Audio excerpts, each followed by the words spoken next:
very much, Mike Carey. It is home again at last for the Central Michigan University football team. After 2 road games, the Chippewas open the 88 home schedule today against the visiting Bobcats of Montana State. First of 5 home contests for CMU this fall at Cubby Short Stadium. And Coach Herb DeRobity's team comes in with a 1-1 record. That 18-7 loss 3 weekends ago in rainy Lexington, Kentucky to the Wildcats. Then a week off. Then last Saturday night, a great win, 27-16 in the Rubber Bowl in Akron, Ohio, over the Akron Zip in a game highlighted by Donnie Roddy, 243 yards rushing, and the debut of quarterback Jeff Bender. Montana State is 1-2 in its first 3 games. They were blitzed by Florida 69-0. Routed at home by Mesa College 41-7. But last weekend, they ended an 11-game losing streak last week by winning over Eastern Washington and comes in 1-2. This is the first meeting ever between Montana State and Central Michigan. Montana State, a member of the Big Sky Conference. The Chippewas, of course, are 3-0 against Big Sky teams. They beat Boise State in the NCAA playoffs here in 1974, a famous game we all remember. And then in the last 2 years, the Chippewas have won each year against the University of Idaho. Kevin Nickel has it all teed up at the 35-yard line. Montana State in deep receive position and set to bring you the play-by-play in the first half. Here's Mike Carey.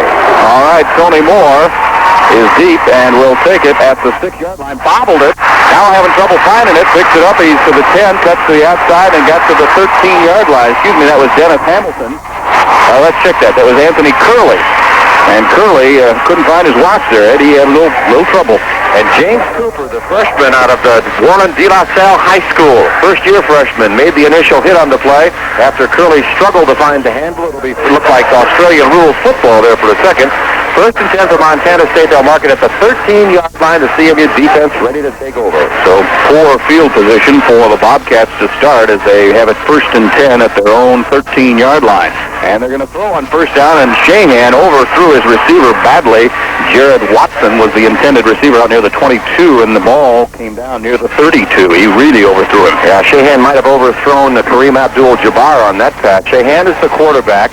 He is a 6'1", 210-pound senior from Billings, Montana. 10 for 25 in the passing department coming into this ball game. Bob Wilkinson and Tony Moore are the running backs. We'll get an ID for you after this play.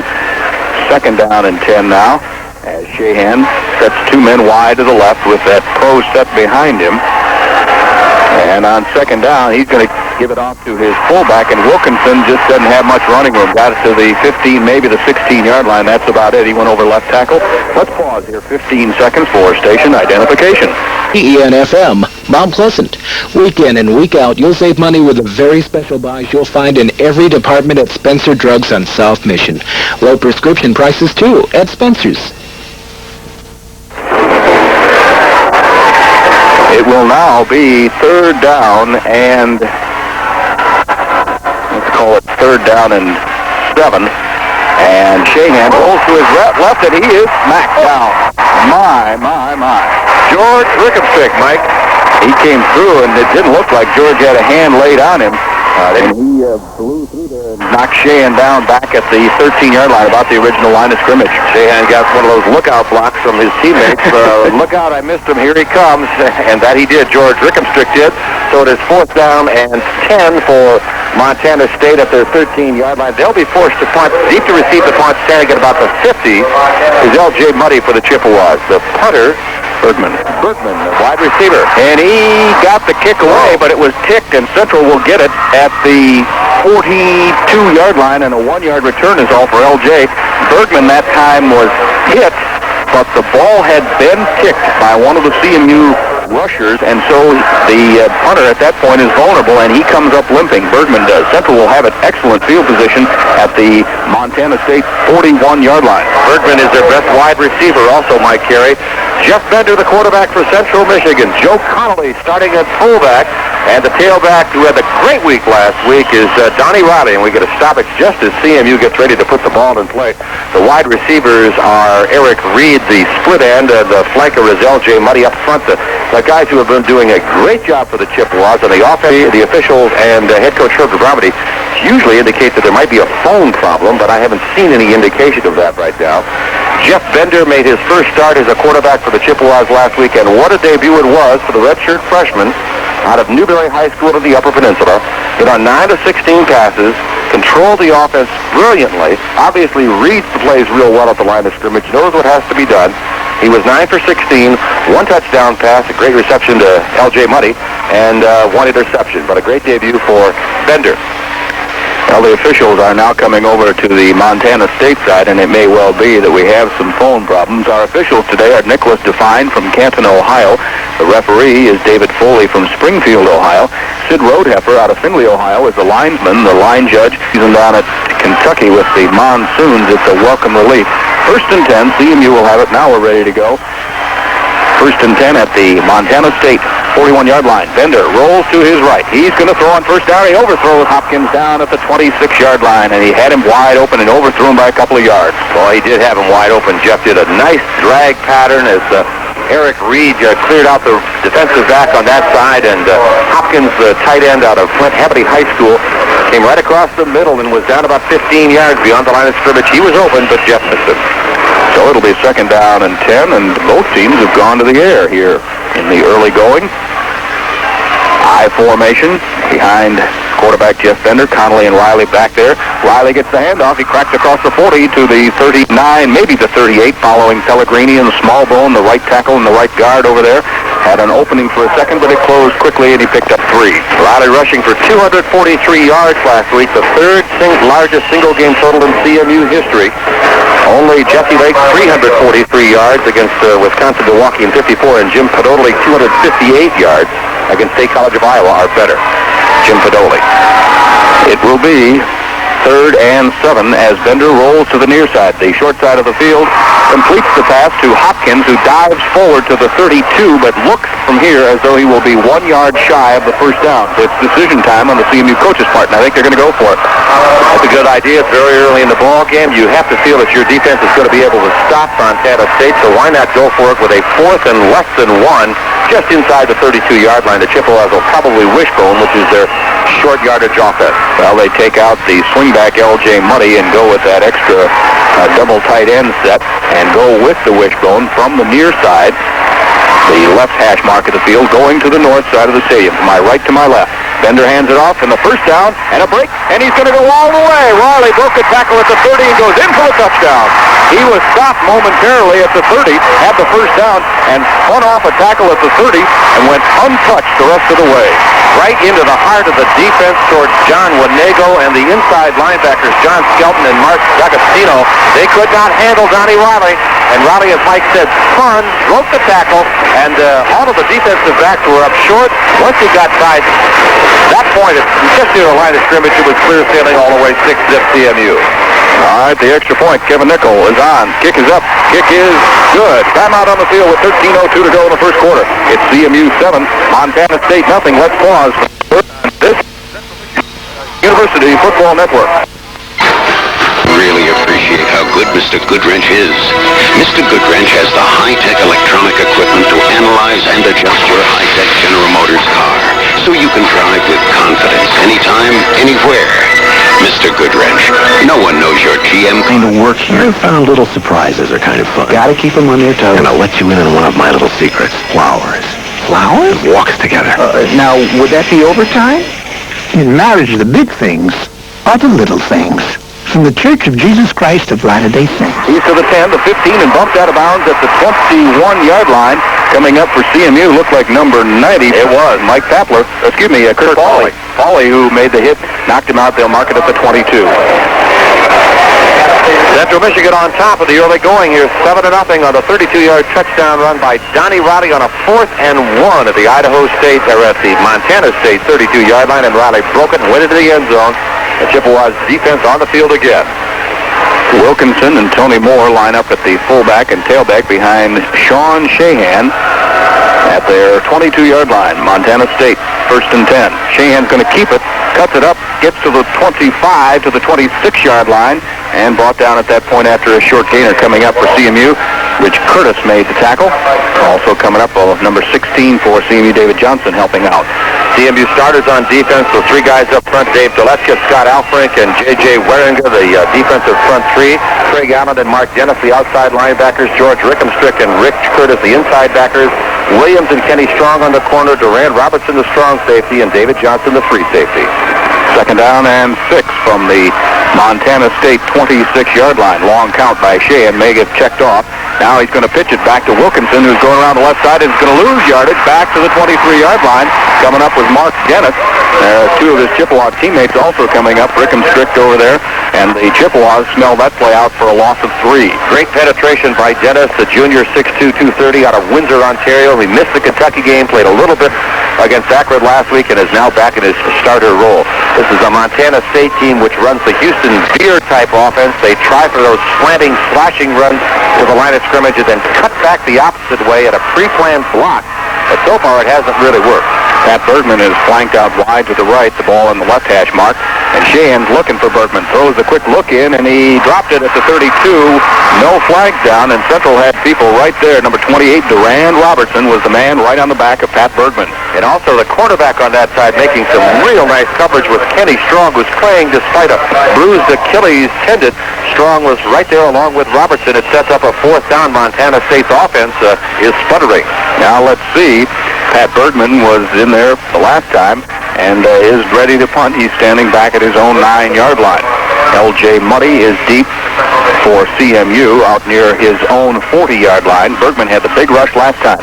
Gets a big rush again and got the kick away at the low and wobbly one. It hits, and L.J.'s going to field it at the 38-yard line. No return. L.J. had signaled for a fair catch, even though it didn't come down in the air. He watched it bounce and then just fielded it at the 38 so it wouldn't take the long roll.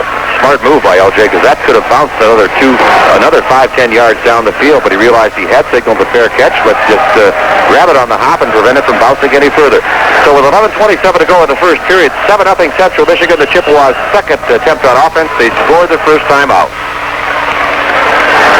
No changes for the CMU offense on this, their second series, leading 7-0. Whoop, Donnie Riley fumbled the football, and Montana State's got it at the CMU 36-yard line. Number 34 coming up, I believe. That was D'Agostino, who recovered the fumble, and Donnie just never got the handoff cleanly. The toss was there. It was in the vicinity of where it should have been. Riley should have been able to make the grab, but he fumbled it away, and D'Agostino, with the fumble recovery and the first big break of the ball game, goes to Montana State. They take it over. 1st and 10 at the CMU 36-yard line. So a big play. They picked up their biggest chunk of yardage because of the punt. And then the ensuing play, the fumble by CMU. Out to the right is Bergman at flanker. As Sheehan calls the set, ball is right in the middle of the field at the CMU 36-yard line. The handoff goes to Moore, breaks the tackle. He goes down to the 26, to the 24, to the 23-yard line, but a flag was down. We'll wait and see. Thrown in the area where you quite often will get the holding. Let's wait and check it out. Their initial first down of the game, and they have it at the CMU 22-yard line. 1st and 10. Clock running, 11:03 remaining in the first quarter. CMU out in front, 7-0, but Montana State threatening now. And throwing, Sheehan has it knocked down. Nice pass that time. Craig Allen reaching up and batting it to the turf. Craig Allen, the senior, 6'2", 230 out of Iron Mountain, a young man who's been shifted around to various numbers of positions in the CMU defense that finally has found a home as an outside backer, and he'll give CMU effective play from that position this year. He already has 12 tackles coming into this game, and he knocked down that pass right there. Jared Watson comes out to the near side. Bergman flanked out to the left on 2nd and 10 following the incompletion. And a long count again for Sheehan. Sean Sheehan, the quarterback, rolls to his left. He's going to pitch at the last second to Fotu, and Fotu is going to lose yardage back near the 25, hit for a loss.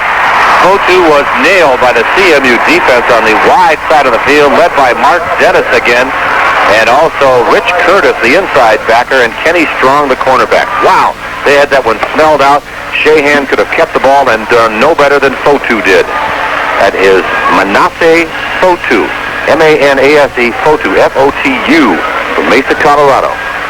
A loss back to the 24-yard line. It will be 3rd down and 12.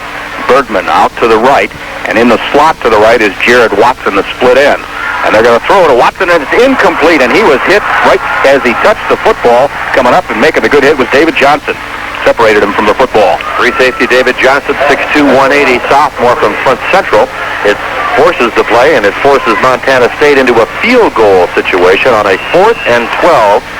And a young man For Montana State, Jay Judy, a freshman, 5'9", 165 from Kennewick, Washington, will get the honors. Mike, it looks like about a 41-yarder. 41-yarder. Rob Stoltz is the man who is the holder.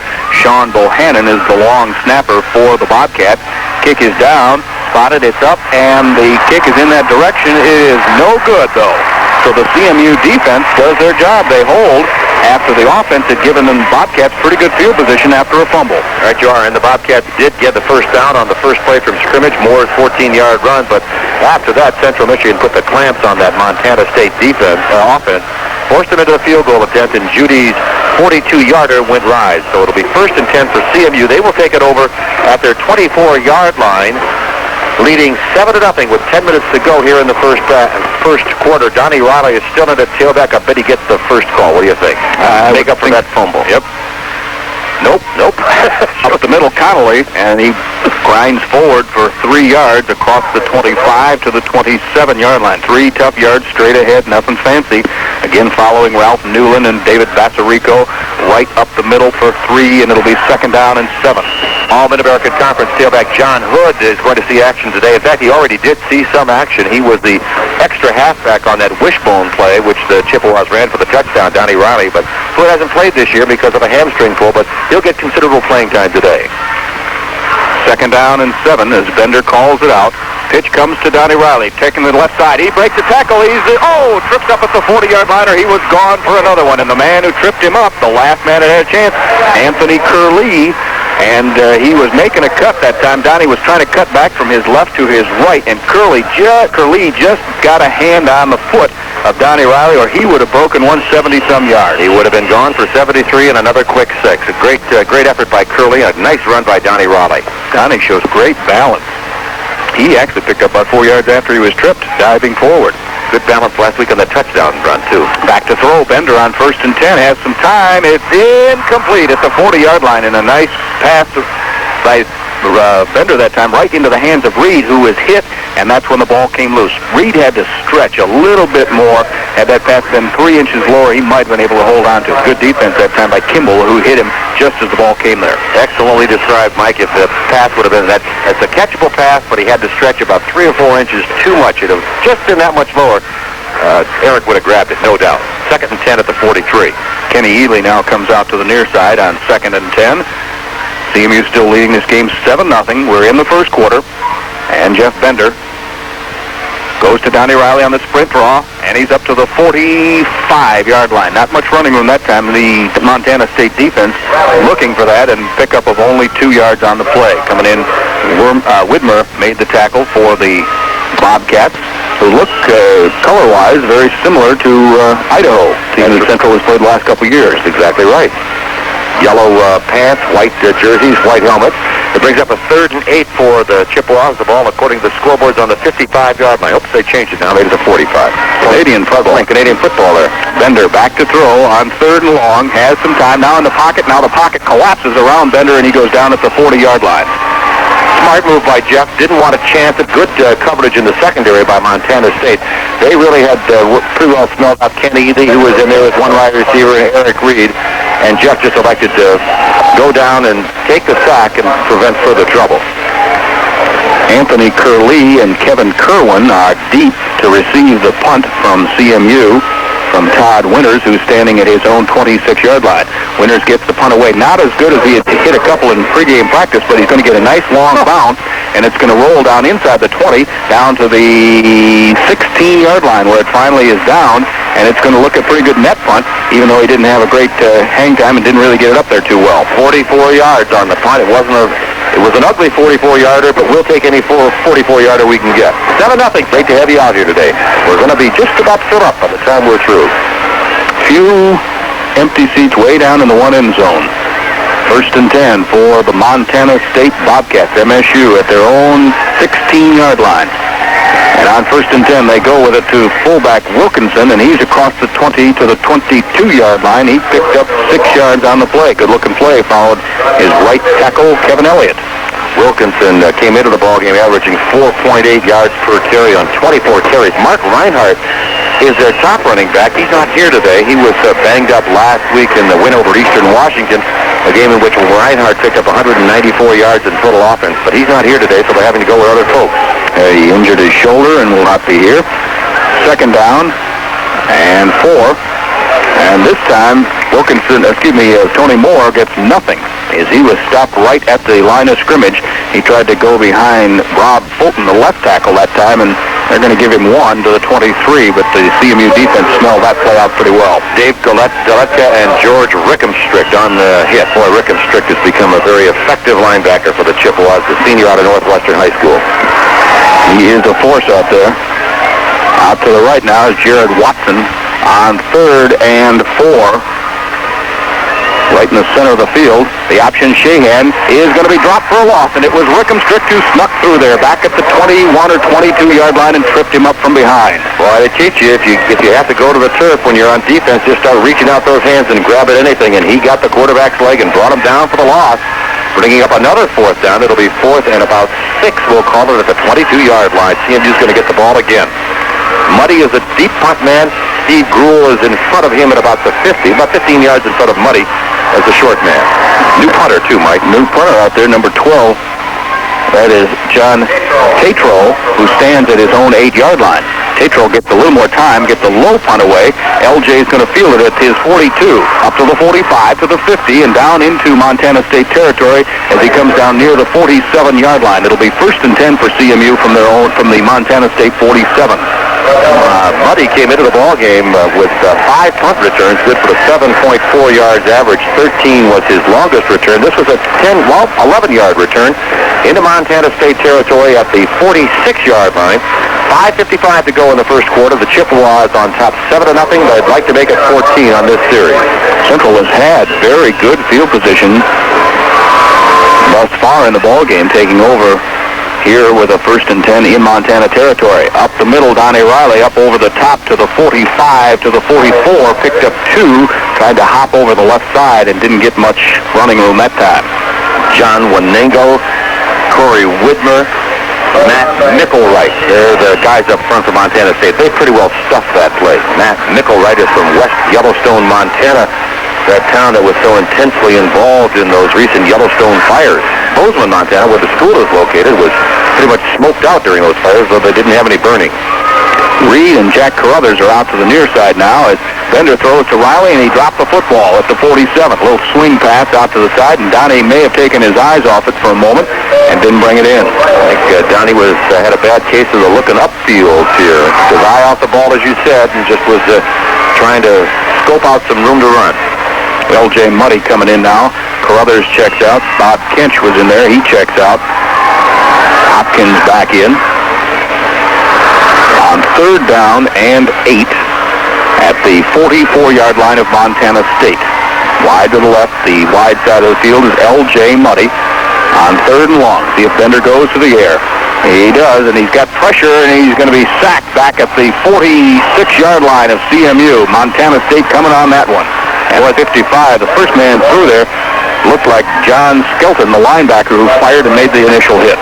Boy, that time you are right. They did fire people. They brought in 7, and they just simply outnumbered the CMU offensive blocking contingent and were able to get through and bring Bender to the turf for the loss, making it 4th and 8 at the 45. Todd Winters is the punter. Deep, single man, Anthony Curley, and he's got nobody in front of him, so they may be coming with a rush. Winters gets the punt away, and he hit this one. Picture perfect. Curley fields it at the 7-yard line and goes down with it, a fair catch. And that time, Todd Winters had 4.45 hang time, and it was a picture-perfect punt. It really got it up there. It was a classic, Mike. 48 yards, and it puts Montana State, again, backs them up deep into their own territory. Very similar situation Montana State has faced today to what Central faced against Kentucky in the opening game of the season. Always had terrible field position, but today the Chippewas have turned the tables, and they've got Montana State backed up again. Tony Moore and Bob Wilkinson in there behind quarterback Sean Shahan. And Shahan's looking to throws over the middle. It's incomplete and almost intercepted. That time, number 16 for the Chippewas, David Johnson, got there about the same time the ball did. It was intended for Joel Grace, the tight end. Johnson played it perfectly from his center field position. The free safety, that's his job, to roll to where the ball is, and he played it perfectly and almost beat Grace to the ball, but he got there quick enough to knock it to the turf. Tim Antonides is in for CMU as one of the nose guards. Interesting story about Antonides this week in practice. We'll get to that. Bergman again split out to the right on second down and 10. Shahan calling it out. Again, may have checked off at the line of scrimmage. Long count. Hands off to his fullback, Wilkinson, and Wilkinson across the 10 out near the 12-yard line. Picked up about 4 on the play, and it'll bring it to 3rd and 6. And it was Antonides who made the tackle last week. Of course, the Chippewas lost their starting fullback, Todd Nowak, quite possibly for the season with a bad knee, and he had surgery this week. Antonides volunteered and said, "I'll go to fullback, coach." But the coach says, "No, we think we'll keep you where you are. We got a pretty good future there at nose guard." 3rd down and 6 for the Bobcats of Montana State with just under 4 minutes remaining in the first quarter. 7-0, CMU leading, and Montana State trying to dig themselves out of the hole. And they go with it to their fullback, and that time Wilkinson was really kissed as he went over the left side. Did not get the first down. I don't think he got to about the 17. He'll be a yard shy. And it was Rich Curtis, number 38, the 6'2", 215-pound sophomore linebacker from DeWitt, Michigan, who, as Mike so eloquently stated, kissed the ball carrier to the turf at just between the 17 and 18. They're going to spot it now, and now they're going to bring the chains in and see if they got far enough for the first down. With 3.5 minutes remaining in the first quarter. Shahan gives it off to his fullback, and Wilkinson across the 25, very near the 25-yard line, picking up some good yardage. That time picked up almost 7 yards, following his left tackle, Rob Fulton. You can see what the CMU defense is doing.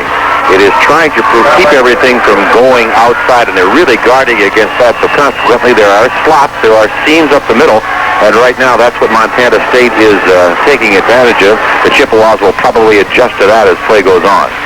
2 men flanked out to the right. That's Pat Bergman is the farthest man out on second down and short, and Wilkinson this time stacked up right in the center of the line. Number 99 for the Chippewas.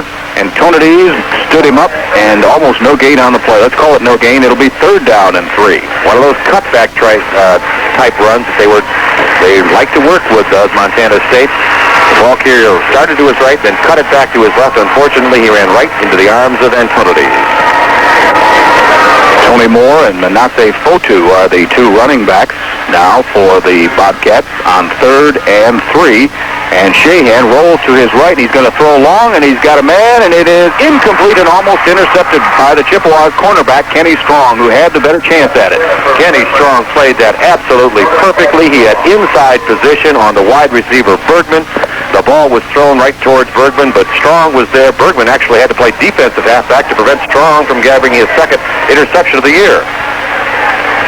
The Chippewas will field yet another punt with 2:09 remaining in the first quarter. CMU out in front, 7-0, and the punter again for Tatrol is at his own 10-yard line. L.J. Muddy to receive it at his 40. Tatrol did not get a good punt off the side of his foot. It hits at the 43, but it's going to take a good Montana State bounce down to the 31-yard line where they touch it, and that's where CMU will have it 1st and 10. Another one of those ugly-looking punts, Mike, but it worked out pretty well. 43 yards for Tatrol, but almost no hang time. He just kicked it away from L.J. Muddy and hoped his team would get down there to cover it, which is exactly what they did. Well, that's where you can get away with it, is when you're on turf. Had he done that on grass, that would have been about a 28-yard punt. But on turf, you can get a good bounce sometimes, and it'll scoot on you, and it did that time. 1st and 10 for CMU at their own 32-yard line as Eric Reed splits out wide to the right. The ball on the left hash mark under sunny skies in Mount Pleasant. Mike Carey and Ed Phelps happy to have you along. Donnie Riley up to the 35, cuts it out to the 40, and fumbles the football. And let's see, Montana State says they've got it at the 40-yard line. Donnie's having trouble hanging onto the ball today. I think Johnny's going to be sitting down for a while. He's got to learn to... All great running backs have a tendency to fumble because they're trying so hard and they're moving their body around and attempting to cut and weave and bob and pick up whatever they can. But you got to hold on to the football, and I wouldn't be surprised if Johnny sits down for a little bit. Well, again, field position very good for Montana State as they will take over at the 40-yard line or 41-yard line of CMU. Jared Watson out to the left. Bergman split to the right, 2 setbacks behind Shahan, the quarterback. Shahan goes back to throw. Now flips it up ahead to Tony Moore. Moore to the 30 and down inside the 30-yard line. That little shovel pass underneath, and there is something yellow on the field, but we'll wait to see. Is it a flag or is it a Montana State foul? I think this time it is a flag. That's just the thought that came to my mind. A little shuttle pass, and it was hard to detect because there was a Montana State teammate between the ball carrier and the quarterback when he made the pass. The penalty is against Montana State, and it's going to be a hold, Mike, so that'll negate the 6-yard pickup. Good-looking little pass to Tony Moore. Moore, pretty quick, 5'10", 182-pound senior, cut it up over the left side for what looked like it'd be a good game, but it's going to be brought back because of the holding penalty. That shuttle pass, I think we've talked about this before with the Cowboys who first did that in the NFL, and the Cactus Jack Curtis out in Utah maybe 30 years ago first used that play. A little bit just underneath, they make it look like a regular pass, quarterback going back, and all of a sudden just shuffles it forward a couple of yards. It's only in the air 2 or 3 yards, so it's a fairly safe pass. Shahan back to throw on 1st and 15, gets it out to Moore.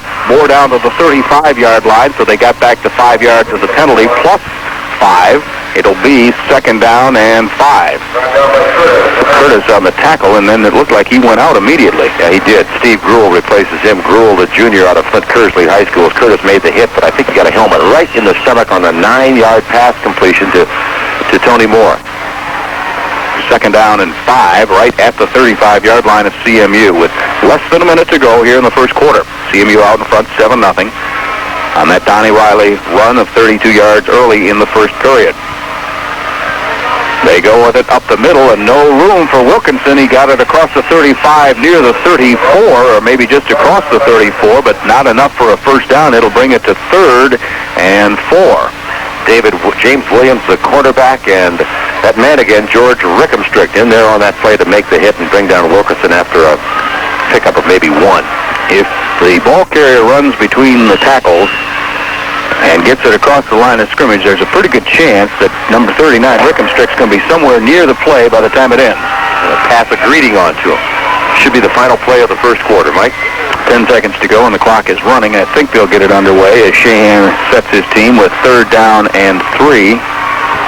He's taking a lot of time. Just got the play underway. The handoff goes to, was that Templeton? Yes. Billy Templeton, who did not get the first down as he cracked it for about 1 yard to the 33-yard line. And that is the end of the first quarter with our score. CMU 49-yard field goal from the right hash mark. Rob Stoltz is the holder, and it's a fake, and they pitch it up forward at Fotu, and Fotu didn't get the first down. CMU smelled it out, brought him down for no gain or maybe a half-yard loss, and it'll be 1st and 10 for CMU. The defense did a great job. Fotu lost the ball as he took the handoff and just kind of kicked it forward right as Rich Curtis hit him. CMU had it smelled out all the way. CMU fell on the ball, but it didn't matter anyway. The ball goes over to the Chippewas. It'll be 1st and 10 for CMU, leading 7-0. They'll take over their own 33-yard line. Perhaps it was a little too easy on that first drive for the Chippewas as they scored the first time they had the ball and haven't done much of anything since. And John Hood, dotting the I, the tailback for hamstring, and Bender lost his watch as he backed away from center, lost the football, and has to fall on it back at the 30 for a loss of 2. Bender banged up his left hand in practice this week, and I don't know whether he re-injured it there or not, but it's kind of funny the way he lost the ball as everything was starting to sweep right. In any case, it's a 2-yard loss. It'll be 2nd down and 12. The ball at the 30-yard line for the Chippewas in CMU territory. Just underway in the second quarter. Happy to have you along here on the CMU Network. Had a beautiful day in Mount Pleasant, 68 degrees at game time. 2nd down and 12 from the CMU 30-yard line. The sprint draw to Hood. He cracks it to the 33, to the 35-yard line, and dragged down at the 35. He picked up on the play 5 yards. And I think had John cut it to his right, he might have been still running, or at least had made a few more yards, but it was a great cut to the left. The Montana State linebacker smelled it out, made the hit, and brought the Hood down after a 5-yard pickup, making it for CMU now 3rd, and let's call it 3rd and 6. 2 men wide to the right. Pro set for CMU. Behind Jeff Bender, the freshman quarterback. Now Hood shifts back from a pro set into the I formation, takes the handoff, cuts it at the 35 and up to the 39-yard line. He'll be short of the first down at the 39, dragged down from behind, and the Chippewa punt team will come on. Fourth down for CMU. The ball at the 39-yard line, 4th and 3. Todd Winters in for his third putt. He hit 2 of them in the first quarter. The first one for 44 yards. The second one for a 48 yards, which means with my computer-like mind, he comes out to a 46-yard average.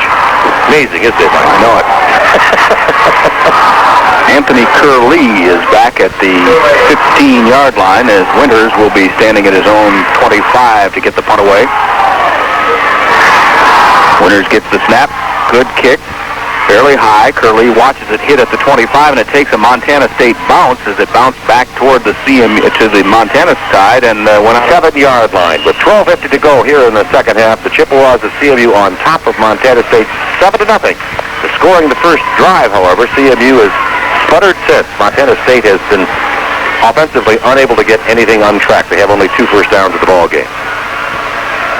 Sheehan sets his team with Wilkinson and Moore lined up behind him. He rolls to his right. Sheehan keeps it and rolls out of bounds for a loss on the play. And now Central's going to get 15 tacked on as the Chippewa defenders were chasing Sean Sheehan out of bounds. He was clearly out of bounds, and one of the Chippewa defenders either made a hit or gave him a shove when he was out of bounds at the 26. He would have lost 1 on the play, but now with the penalty, personal foul on CMU, it's going to give him another first down via the penalty. Might have been Rich Curtis, the linebacker from DeWitt. He was over there pleading his case after the play had ended. It was a play in which everybody sort of went out of bounds together, then one CMU player lagged and sort of fell on Tony Moore, who was over there with Sheehan, and I think that's what they called. In any case, it's a 15-yard penalty. It is a first down for Montana State that comes out all the way to the 41-yard line. Great crowd on hand today, very near capacity. There are a few seats in the end zone, but there are also a few extra people sitting up on the grass to the north end of the stadium, enjoying our 70 degrees. And Ed, for the first time in a long time, we don't have much wind. The flags are hanging pretty limp, and that's rare here at Kelly Short Stadium. Great day for football. It'll be 1st and 10 for Montana State now at their own 41-yard line. Sheehan rolls to the near side. Duran Robertson's waiting for him. He cuts it up to the 46-yard line. Good cutback that time, and a tackle by CMU Gino Marchetti. That time, Contain was out there. Duran Robertson was waiting for him, and he cut back in on Duran. Made a nice cut. Yeah, he did. But Duran was playing it well because he had to contain also the halfback out there. And the only thing you can do is force the man back to the center of the field and hope that your teammates will get there. Marchetti did. It was a 5-yard pickup for Sheehan. He limped as he got up, but seems to shake off his problem. And let's see what we've got going here. I think we have a new man at quarterback. John Tatro is the quarterback, and he rolls to his right and is looking to throw.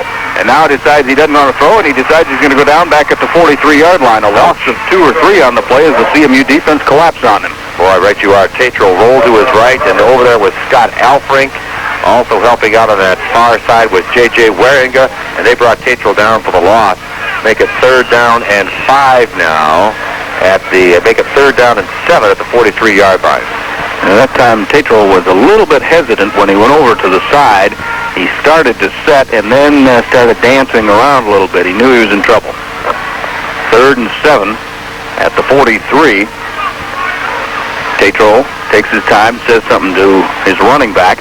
Now rolls, and he pitches at the last second. Pitches to Wilkinson to the 40 and brought down at the 43-yard line. Great tackle by number 49 for CMU, coming up and making a hit that time. Number 49, Mark Dennis, and he made a good open field tackle for really almost no gain at all. Well, that was a textbook tackle by Dennis, the young man out of Windsor, Ontario. Made a great hit that time, making it 4th down and 7, and that will send the punter back, and that's Tatro, who's become a man for all seasons now. He is the backup punter, and he's a backup quarterback, and he's seeing duty at both spots, and he's punting now. Tatro standing at his 29-yard line. L.J. Muddy ready to field it at the 23 of CMU. High kick and a good one, and it drives L.J. back to the 10. L.J. fields it. He's up to the 15, to the 20. Cuts it back to the outside, to the left side, and gets it up to the 23, maybe the 24-yard line, and that's where CMU will start 1st and 10. 3.4 on the hang time that time. Kind of a line drive, and I do believe, well, there's something yellow. Is that a flag? I think so, because the officials are checking it over. And it was thrown at the 40-yard line in CMU territory, not near the line of scrimmage, sort of on the way downfield. It is against CMU. Could have been a holding call. I couldn't tell whether he grabbed his wrist or whatever there. They will mark it off probably from where the ball is now, and That will take it 10 yards further deep down to about the 14-yard line, where the Chippewas will get the ball first and 10. Ahead 7-0. 10:36 to go here in the second period of play at Kelly Short Stadium in Mount Pleasant. Mike indicated before the game in highlighting the Mid-American Conference today. Other games this afternoon, Cincinnati at Miami in a non-conference game, the 100th anniversary of that football rivalry, the oldest rivalry west of the Alleghenies. Kent State, and they're underway for about 15 minutes now, right down where Central Michigan was playing a couple weeks ago at the University of Kentucky in Lexington, and they're expecting rain again today, Mike. I tell you. Tonight, Eastern Michigan is at Arizona, Ohio at Nevada, Las Vegas, and in the only conference game, those neighborhood rivals from Northern Ohio. Bowling Green is at Toledo. About a 15-mile jaunt there for the Falcons to go up to the Glass Bowl. 10:36 remaining in the first half. CMU still leading 7-0. And the handoff this time goes to, and I think it was John Hood who was in at tailback, and he's across the 15 to the 16-yard line. Pickup of 3 on the play. Hood had a little knee problem first experienced in the spring, had some arthroscopic surgery. They brought him back slowly, but he was rounding into top form just before the Kentucky game. And the day before the Kentucky game in practice, or the Thursday before, on the last play from scrimmage, he pulled a hamstring muscle, and they've been very cautious at bringing him back because once those things get injured, you can keep re-injuring him and lose an entire season. Kenny Ely is in there now, and Bender rolls out, throws. It is complete at the 35-yard line. A first down catch by Eric Reed up at the 35. And that was a big play because that's good for the first down. It had been 1st and 20 following the penalty. That was a 17-yard pickup out to the 35-yard line, and it's first down for CMU, their first of the second period and only their third of the game. Eric Stockford comes in now at tight end, 6'2", 220 pounds, a sophomore, as Kenny Ely goes out. Reed is flanked to the left. They go with the 2 tight end set. The ball on the right hash mark on 1st and 10, now at the CMU 35. Bender pitches it to Hood, tries the left side. He's to the 40, breaks a tackle up to the 43-yard line, and picked up 7, maybe 8 on the play. Hood does not, to me, look like he's quite yet running at 100%, but I think what it may be is a problem in recognizing he's had so little drills and such little practice time this year that it may take him a while just to get the feel for the cuts and where the blocks are going to go, and once that happens, then he can jet it into high gear. But he does look a step slower right now. Yeah. That leg may still be giving him a little bit of trouble. 9 minutes remaining in the first half. CMU, after jumping out quickly 7-0, is having a little trouble getting moving again. This time they go with it up the middle to Connolly, and he has the first down to the 47-yard line. Straight up the middle, nothing fancy. They needed 3, and they got it. Joe Connolly, a sophomore, 6'1", 210 from Traverse City, is going to see yeoman duty at fullback with the injury to Nowak, who dislocated a kneecap last week, had surgery. They're not sure exactly how long he's going to be out, at least 4 weeks, quite possibly longer. So Conley will get the bulk of the duty. Billy Smith is his backup, and Todd Reynolds, last year was a backup quarterback, really the linebacker. He's been shifted over now, and he's a third-team fullback. 1st and 10 from the 47 of CMU. The handoff to Hood to the 50, down to the 48 of Montana State, and dragged down again from behind. Number 63, Corey Widmer, a freshman on the bottom of that pile, has watched as Hood ran by him and then closed from behind. If you're a John Kenoy, the left tackle, or a Dave Basrico, or Ralph Newland, Chuck Pellegrini, Brian Smallbone, the guys up front, you have to love playing in front of guys like Hood and Donnie Riley, because you give them a second, they can get through that seam and be gone and pick up a solid 4 or 5 yards and maybe even more. The second down and 5, a gain of 5 on that last play. The pitch, Hood's got room, he's to the 40, breaks the tackle, up to the 30, to the 20, and bumped out of bounds, and it's going to be near the 16-yard line. John Hood got the room to the outside, and that time he did turn the afterburners on.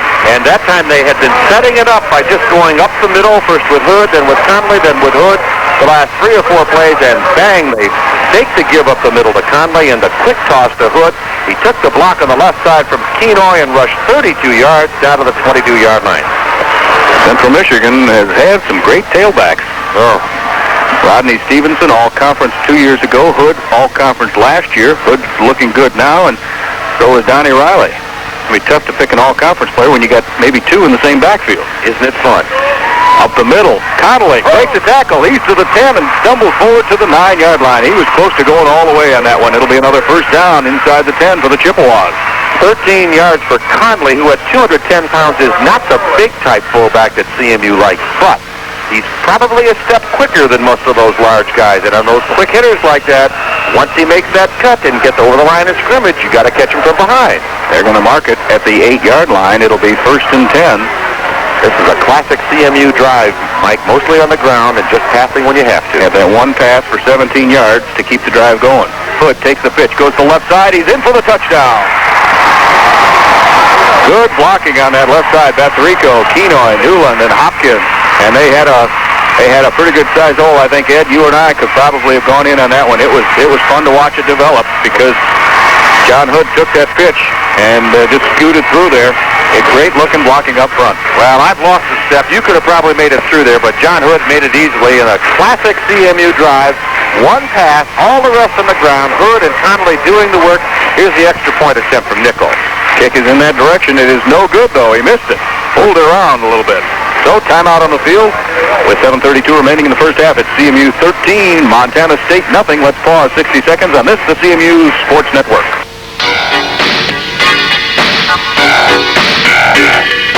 Central Michigan 13, Montana State nothing.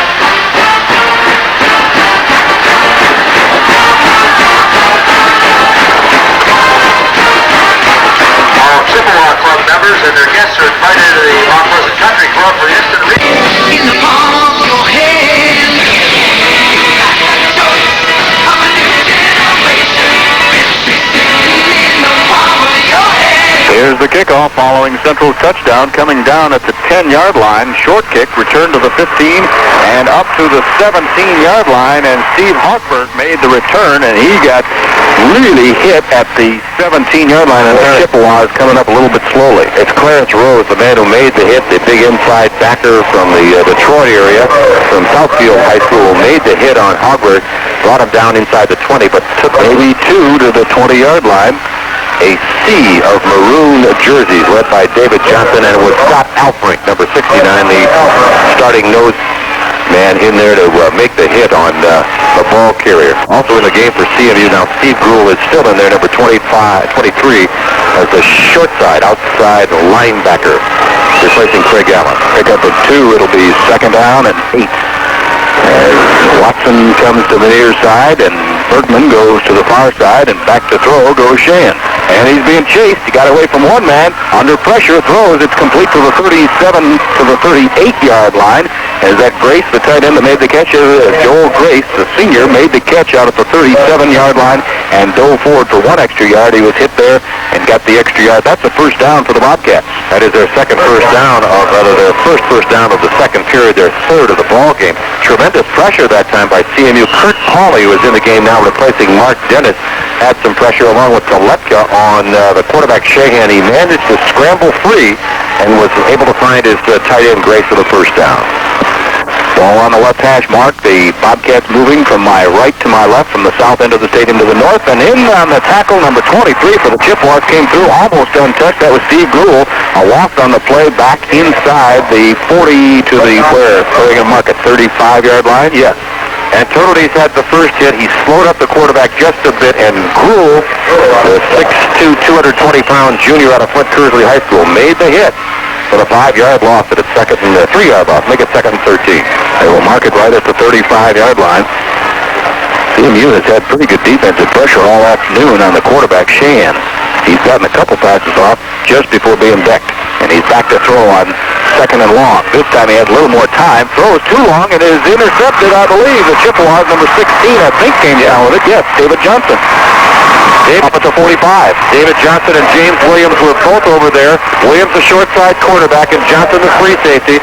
That's who the pass went to. Johnson grabbed it away from Williams. He was lucky. He did probably talk to him and said, let me have it. And the Chippewas take over. Following the interception, Johnson's first is the Chippewa, 1st and 10 at the 46-yard line in CMU territory. That time, the pass was a little bit wobbly. Sheehan got the nose of the football up and it floated. And that's the kind of pass you like to see if you're playing defensive back, because it'll float on you. You've got some time to close on it. CMU had 2 men right there for the interception. 5 and 10. Riley back at a tailback now. Mike replacing Hood. Connolly is still at fullback. And a long count by Jeff Bender, who goes back to throw. May have spotted something. Throws over the middle. It is intercepted. Number 34, Mark D'Agostino, who reached up and made the interception at the 44-yard line of Montana State, yes. Well, I'll tell you, that was a great interception by D'Agostino. That was a one-handed grab. That was a heck of a pickoff by the linebacker who was dropping back on pass coverage, and we play turnover ball here. Jeff Bender gives it away to Montana State, and they take over 1st and 10 at their own 44-yard line. So the CMU defense was out of their only one play, and now they've got to come back on the field. 5:52 remaining in the first half. It's been a slower first half than normal, but you've had a lot of passing in this first half. And back to throw again goes Sheehan. He throws over the middle. It's complete to Tony Moore, his tailback, and Moore is brought at the 48-yard line of CMU. A pickup of about 7 on the play. Rickenstrick made the initial hit. Duran Robinson finished the tackle, but it was Rickenstrick who's going to have to be in double figures already for tackle for this ball game, who made a hit on the receiver Moore, a pickup of 8, and we'll call it 2nd and 2 now in CMU territory at the 48-yard line. Manasseh Fotu comes in at tailback, replacing Tony Moore. He's in there along with running back Bob Wilkinson behind Sheehan, who has gone to the air a little bit this afternoon. The handoff goes to Fotu, and he doesn't get anything. In fact, lost a yard back to the 49. They're going to give him forward progress, maybe back to the line of scrimmage. Kurt Pauley, a young redshirt freshman, 6'3", 235-pound outside linebacker from Auburn, Michigan, and Bay City, Western Hills, absolutely stood up the ball carrier and brought him to the turf. And Pauley goes out now to get a breather, replaced by Mark Dennett. 3rd down and a long 2 or a short 3 for the Bobcats. Sheehan with the 2 running backs back there. Throws a quick look in. It's complete to his tight split end. Watson down to the 40. And that'll be a Bobcat first down to the CMU 39-yard line. Quick hitter that time, Bob. Sheehan, the quarterback, did not waste any time. He just found the seam and found Gerard Watson from Sheridan, Montana, as the receiver, and it was good for the first down at the 39-yard line in CMU territory. Quick look in pass, only in the air about 10 yards. 1st and 10, the Bobcats, this I believe is about their deepest penetration against CMU this afternoon. And again, back to throw, complete out here to Bergman. Bergman down to the 30-yard line. He'll be shy of a first down, but he picked up 9 on the play and was tackled that time by Kenny Strong. It's becoming evident to me that Montana State has decided they cannot run against the CMU defense. They would prefer to do that. They're a very conservative team, probably the most conservative team in the Big Sky, which is generally a wide-open conference. Some of the folks back home aren't too happy about that conservatism, but today they've been forced to go to the pass because they simply cannot run against the CMU defense. Bergman is out to the right.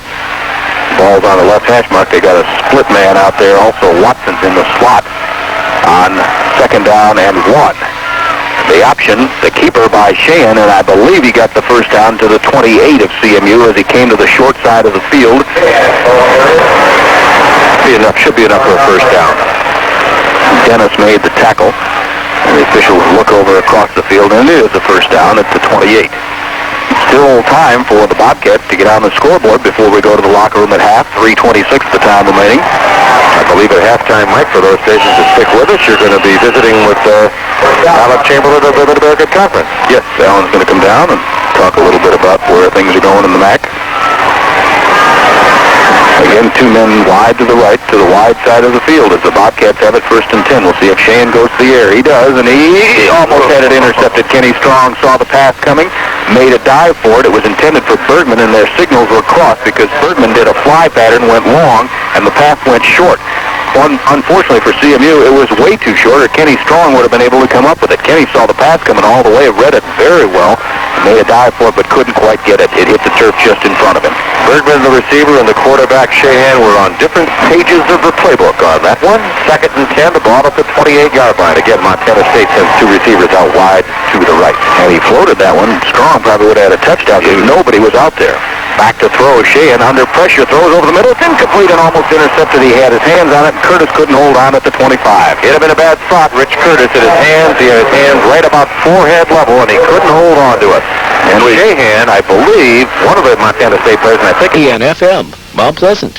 From Timex watches to cameras to radios to small appliances. Montana State, we saw him earlier. And he's in there right now, 6'2", 185, a sophomore. It's 3rd down and 10 at the 28-yard line of CMU as Tatro goes back to throw, and now goes that shuffle pass up the middle of Tony Moore. Moore to the 25 and down to the 24-yard line. Picked up about 5 on the play, or 4. Not enough for a first down. A nice play. Both quarterbacks, Tatro and Sheehan, carried out real well, effectively faking on the play, and they picked up 6, but it'll be short of the first down, so they're going to have to try another field goal. Jay Judy has missed one. The second one he tried, they never tried. They tried to fake off that, try to pick up first down. This one will be, the ball will be spotted at the 31-yard line. It'll be a 41-yarder. He's kicking from the near hash mark. 41-yard attempt. Schultz is the holder. He didn't get this one. He hit it. And it was tipped by a CMU player, Duran Robertson. That's a live football, I believe. Central's going to get it out of bounds at the 10-yard line, 12-yard line. It was tipped. Right, you are right. All right, we got a couple scores. Oh, goody. Halftime, Miami trailing Cincinnati 21-9. First period, Kentucky 10, Kent State nothing. West Virginia leads Pitt 10-7 in the third. Notre Dame in the second quarter leading Purdue 14-0. Michigan in the second quarter 17-3 leading Wake Forest 7-3. Excuse me. That Fred clears that up. There was a 1 there, and he scratched it out. Clemson over Georgia Tech in the second quarter 14-7. There was a 1 there.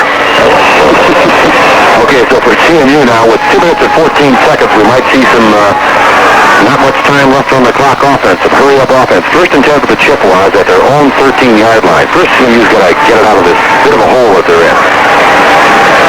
They're leading 13-0, though. The defense has done a fantastic job thus far. Bender goes right up the middle. That's Connolly, who tried to get a couple yards and picked up maybe only 1 to the 14. Got to pick up your feet if you're going to run through the middle. I think Joe just got his foot pulled right out from under it. Look at Cincinnati score again. They were leading Miami with a 14-7. Mike, you did it so fast, I wasn't paying attention. I was trying to watch the field. I thought it was like 21-3 or something like that, but I could have been wrong. We'll check that again. The other game, the only other one that's going on is at Kent State, Kentucky. I didn't write them down here, so it's just the sheet. Second down and 9. The pitch comes to Donnie Riley. Cuts to the 20 and out of bounds near the 20-yard line. They'll mark it out right at the 20. He'll be shy of the first down. It'll be 3rd and 3. But he did stop the clock with 1:36 remaining in the first half, and he did hold on to the ball, which was his big problem earlier in the second period. Yeah, Donnie's had 2 fumbles this afternoon. He's had 1 touchdown and almost had a second one. He was leading and was tripped from behind and didn't break it. It would have been a good 72, 73-yard touchdown run had he been able to regain his balance. 3rd and 4 for CMU at their own 20-yard line.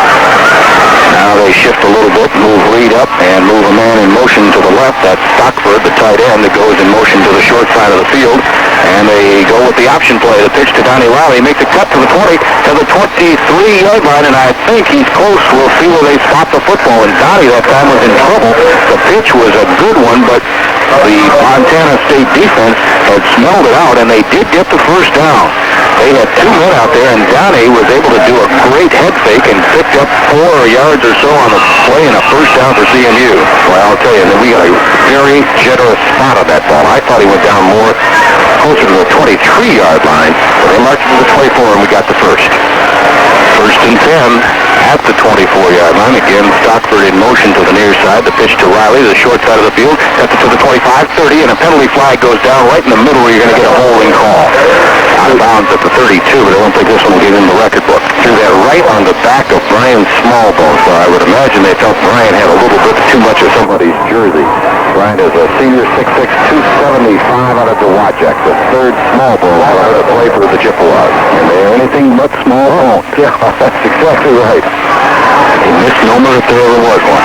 1:05 remaining, and Central is marching back. Their huddle are moving back inside the 10-yard line, so they know it's going to be against them. Holding. Bender unofficially passing department is 2 for 6 today. Also had 1 interception, so he hasn't had a real good day. But this is still a learning stage for Jeff Bender. He only started his first game last week, and he's going to make mistakes. He's going to try to rifle that ball in there a couple of times when he really shouldn't. Give that once in a while an interception. It'll be first down, but first and long now. The pitch to Donnie Riley. Cuts to the left side of the 20, to the 25. Makes a tackle to the 30, to the 32-yard line. He picked up all that loss on the penalty, plus some, and he got it all the way back, so it's going to be about 3 yards short of the first down. 2nd and 3. I would imagine, I'll do some quick math here, but I would imagine the CMU tailbacks have probably well over 150 yards between them. We get a, whoops, wait a minute. No penalty flag. Well, Central is backing away here. 2 consecutive holding penalties, and that play looked pretty good. Donnie Riley had gained big chunks, but it's not, again, going to get into the record book because of the holding penalty. 58 seconds remaining in the first half, and CMU marching toward the north end of the field. Unfortunately, they're trying to march to the south end of the field. Backing up, and it's now inside the 10-yard line at the 8-yard line where they spot it down. As Ed puts pencil to paper. Unofficially 124 yards by the CMU tailbacks, John Hood and Donnie Riley, still here in the first half. It will still be a first down, but now first and a country mile or what? Oh, goodness. 25? Yeah, that's direct close enough. But clock running. They go with it to the fullback. To Connolly, breaks the tackle, runs right over a player at the 20 and goes to the 26-yard line. And who's the player down there getting up very slowly from Montana State at 46? Kevin Kerwin, the free safety, tried to make the tackle on Connolly around the 20-yard line or 21-yard line. Connolly ran right over him. 18-yard pickup by Joe. 13 seconds to go in the first half. I don't know whether CMU is going to elect to snap the ball again. They may not. They're just letting that clock run. Kentucky leading Kent, as we said, 10-0.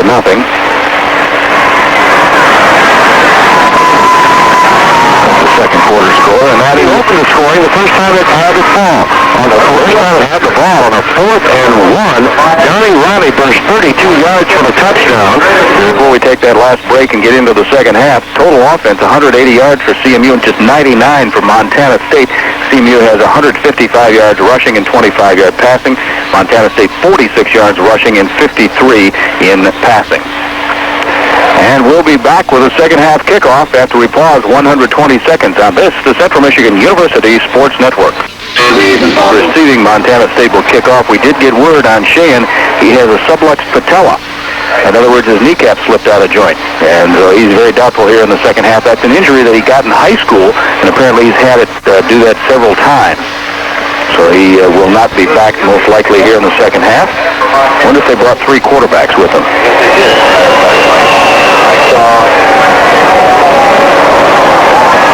There we go. Yes, they did, Mike. I saw freshman quarterback Rob Kubiaki warming up. But in any case, here's the kickoff, and it goes to the near side where Darnell Rush gathers it into the 5. He's up to the 15, the 20, the 25, the 30-yard line, 31, 32-yard line for Darnell Rush, the freshman tailback, third man on the kickoff return from Detroit Osborne High School. Played so well last week at Akron for CMU. First attempt for CMU at the 30, come up the 33-yard line, 32-yard line to start the second half. We'll get a station ID after this next play here for your stations along the network line. Donnie Riley is the tailback. Joe Connolly is the fullback. Jeff Bender is the quarterback. L.J. Muddy flanked wide to the far side. Reed is flanked wide to the near side. On 1st and 10 for CMU, here's the toss sweep to Riley. He's at the 30, 35, flies into the air and comes down at about the 37. Make it the 36. Give him 5. And let's pause 15 seconds now for station identification. This is WCEN-FM, Mount Pleasant. Weekend low prescription prices, too, at Spencer's.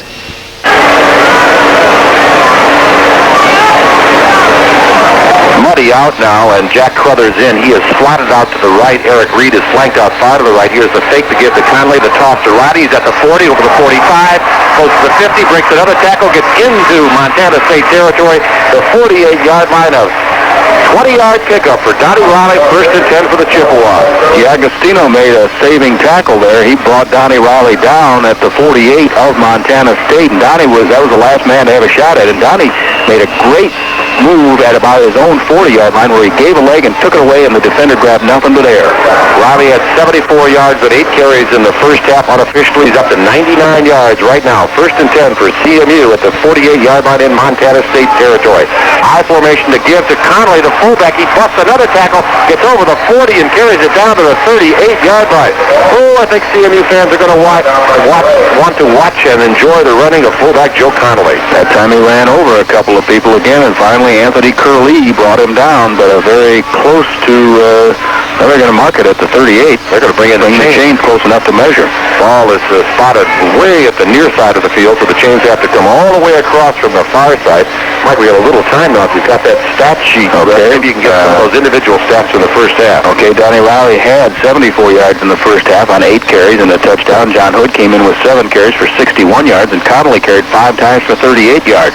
For Montana State, Wilkinson was their leading rusher with only 21 yards on 9 carries.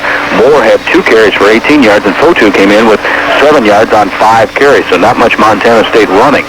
Penalties were bad for CMU, 4 for 43 yards, 1 for 3 yards for Montana State. Central did have 3 fumbles and lost 2 of them.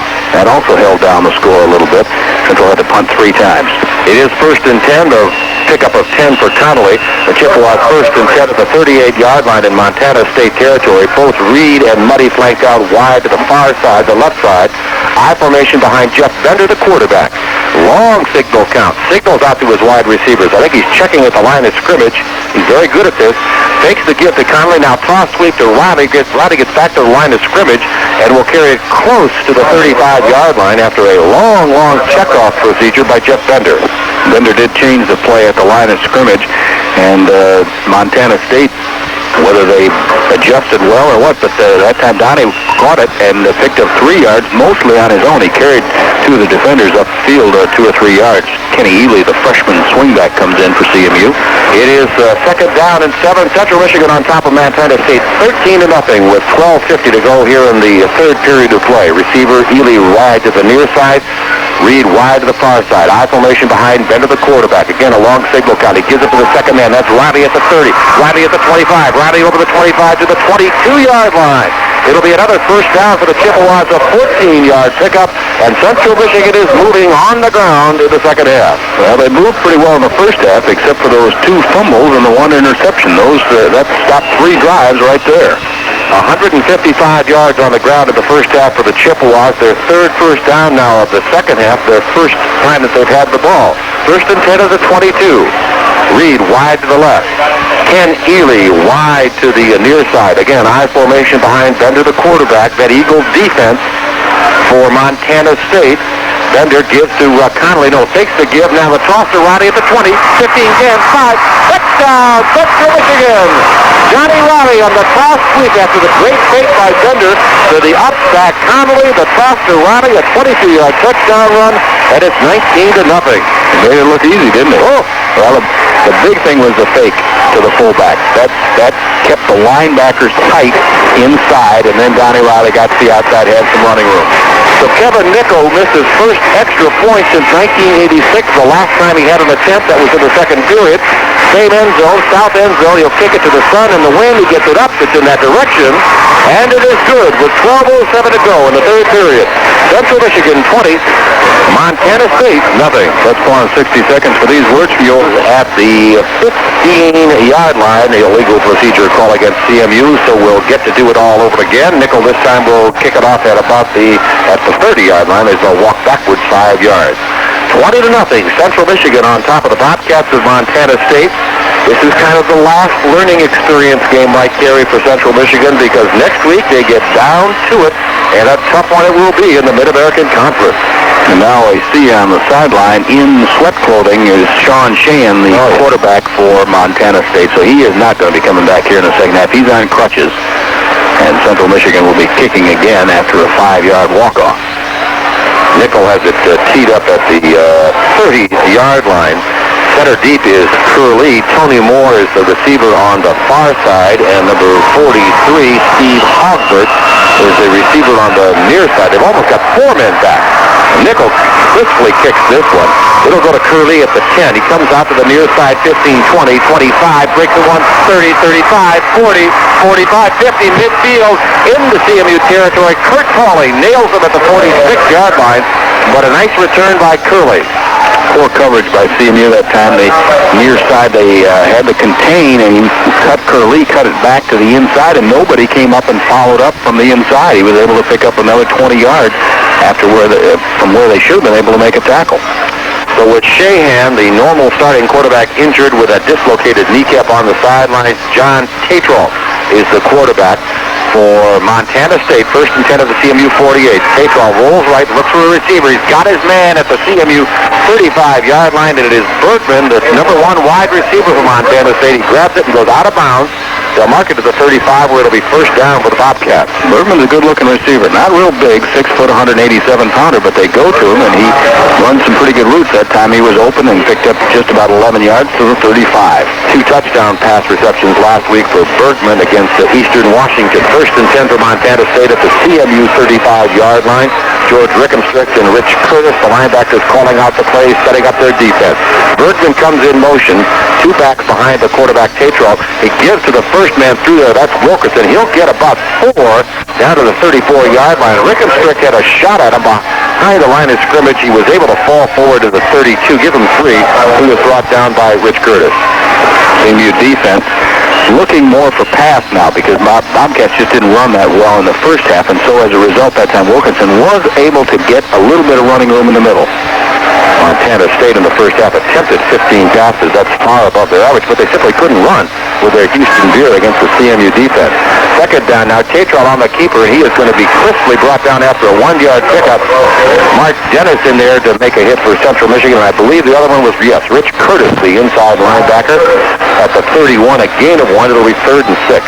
And again, that time showing that the option with Tatral carrying to the right side just didn't have any room to move.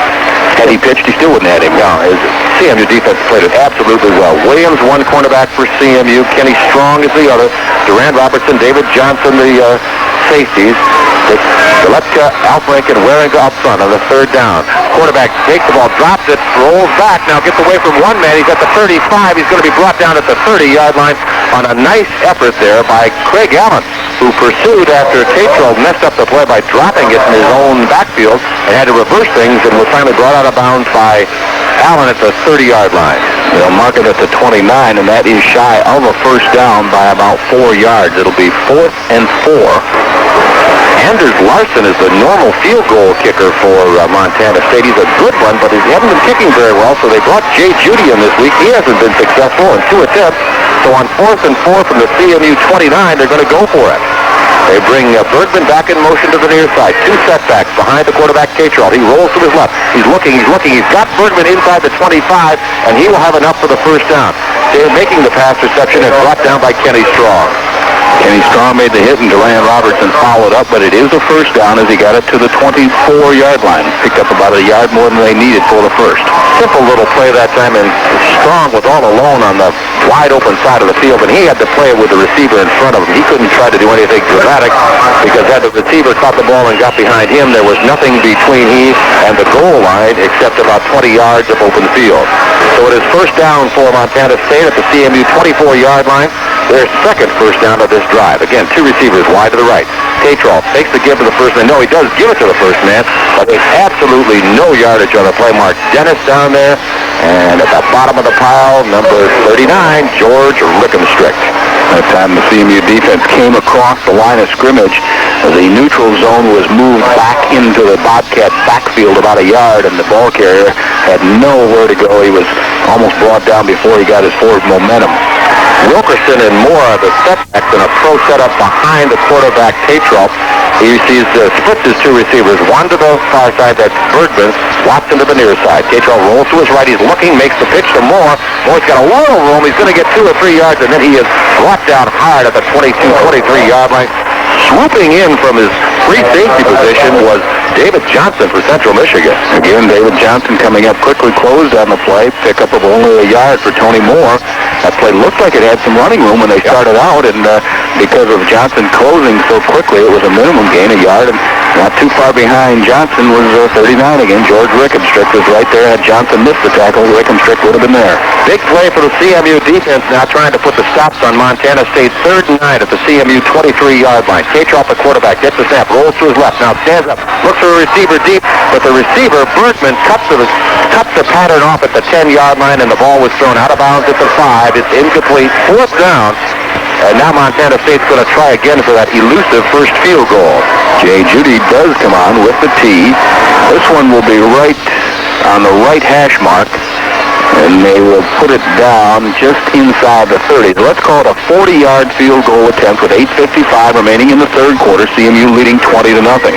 Judy is a 5'9", 165-pound freshman from Kennewick, Washington.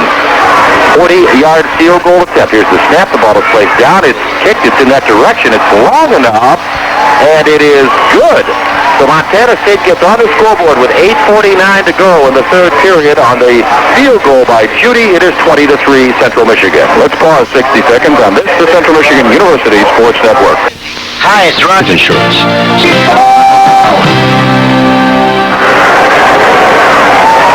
Here's Judy's kickoff following the Montana State field goal. He kicks it in the direction of Billy Smith, who gathers it in at the 8-yard line over the 10, 15, 20, breaks a tackle and gets out to the 25, where it'll be 1st and 10 for the Chippewas at their own 25-yard line with 8:45 to go in the 3rd period, and we have another injured Montana State player on the field.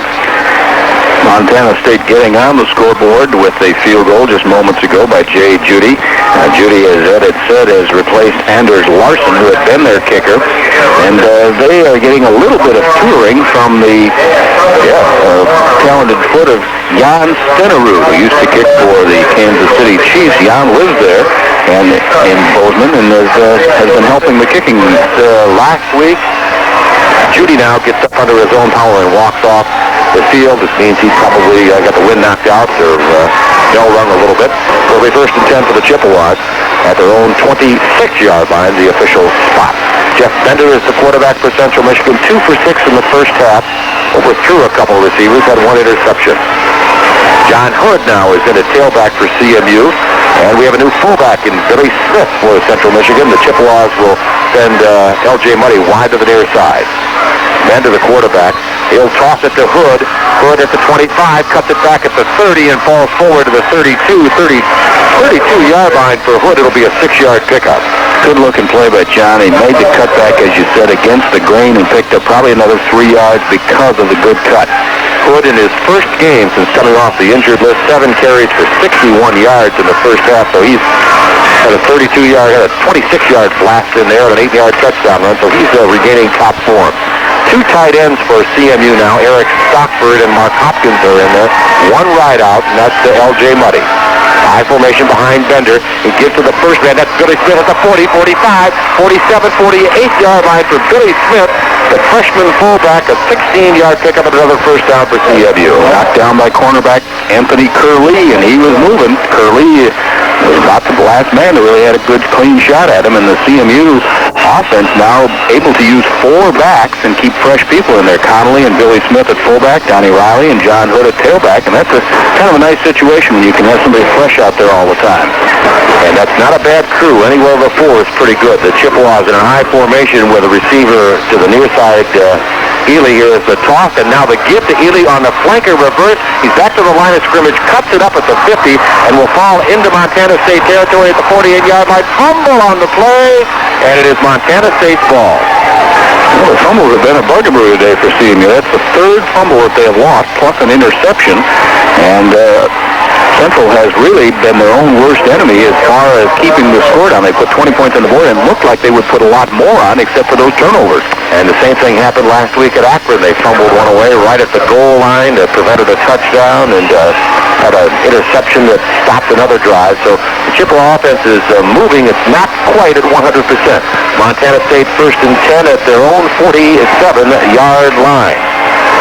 Here is the quarterback. He rolls to his left. He looks for Bergman. He's got him at the CMU 45, and Bergman slips the defenders and almost breaks his clear, but is finally knocked down by Durant Robertson at the 40-yard line in CMU territory, a first down. Got away from Kenny Strong, but Durant Robertson was there to make the hit, and Bergman that time really reaching up. The pass was almost overthrown. He showed tremendous athletic ability to reach back behind him and stretch it out and make the reception for a first down. Pat Bergman is a senior, 6 foot, 187 pounds from Miles City, Montana. First and 10 at the CMU 40. Tatro, the quarterback, dropping back, looking, throws it high in the air, heading for his tight end. Grace has got it at the 15, 10, 5, touchdown. As Grace beat the linebacker on the near side, that's Craig Allen, and the quarterback, Tatro, just wafted it into the air. Grace grabbed it at the 15 and went into the end zone for the touchdown, and like that, Montana State is right back in the ballgame. Good play by Tatro that time. I think they recognized that CMU had single coverage with the outside linebacker on the Craig Allen at that time on the tight end Joel Grace, and that Grace would be able to perhaps beat him with a little speed, and Tatro just floated the ball out there, let Grace run underneath it. He took it in stride about the 10-yard line and went on in. Judy will try the extra point to cut the margin to 10. The snap is down. It's placed in that direction, and it is good. With 7:07 to go in the third period, Montana State getting back into it. Central Michigan 20, Montana State 10. Well, the Bobcats have come back here. Central Michigan looked good, looked impressive in moving the ball, but they haven't been able to put enough points on the board to really put this team away. Other games, to remind you, Cincinnati was leading Miami at the half, 21-9, and late in the second quarter, Kentucky leading Kent State 10-0. Tonight, more games. Bowling Green at Toledo at the Glass Bowl. Eastern Michigan goes out to Arizona for a night game, and Ohio will be at Nevada on flyout tomorrow, and they won't get back till late tomorrow night. It's kind of like the Idaho game last year. It seems like it's a long trip. Here is Judy's kickoff now. He drills it high and deep. It's in the vicinity of John Hood. Hood will kick it at the 8, to the 10. Cuts it to his left. 15, 20, 25. Got it seen 30, 35, 40. No, 37-yard line. One man finally made the hit for Montana State. Number 55, John Skelton, the linebacker, grabbed the Hood's jersey and brought him down at the 38-yard line. Boy, I thought he was gone. He was very close, wasn't he? And Skelton was about the last man that had a good clean shot at him. So the Chippewas are trying to get something moving here. They lead 20-10 with 7 minutes to go. We're still in the third quarter. And that offense that has been impressive, except for the turnovers, back on the field. 2 tight ends now for CMU. I formation. That's Connolly and Riley behind Bender, the quarterback. 1 wide receiver. They give it to Riley at the 40, and he gets to the 41, maybe to the 42.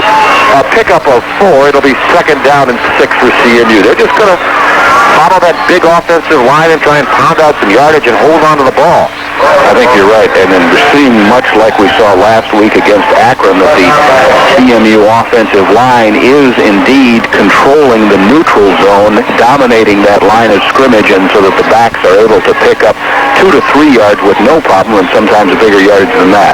Again, Stockford and Hopkins, 2 tight ends. Here's the toss sweep to Roddy at the 40, the 45, almost gets to the 46, and then is knocked backwards.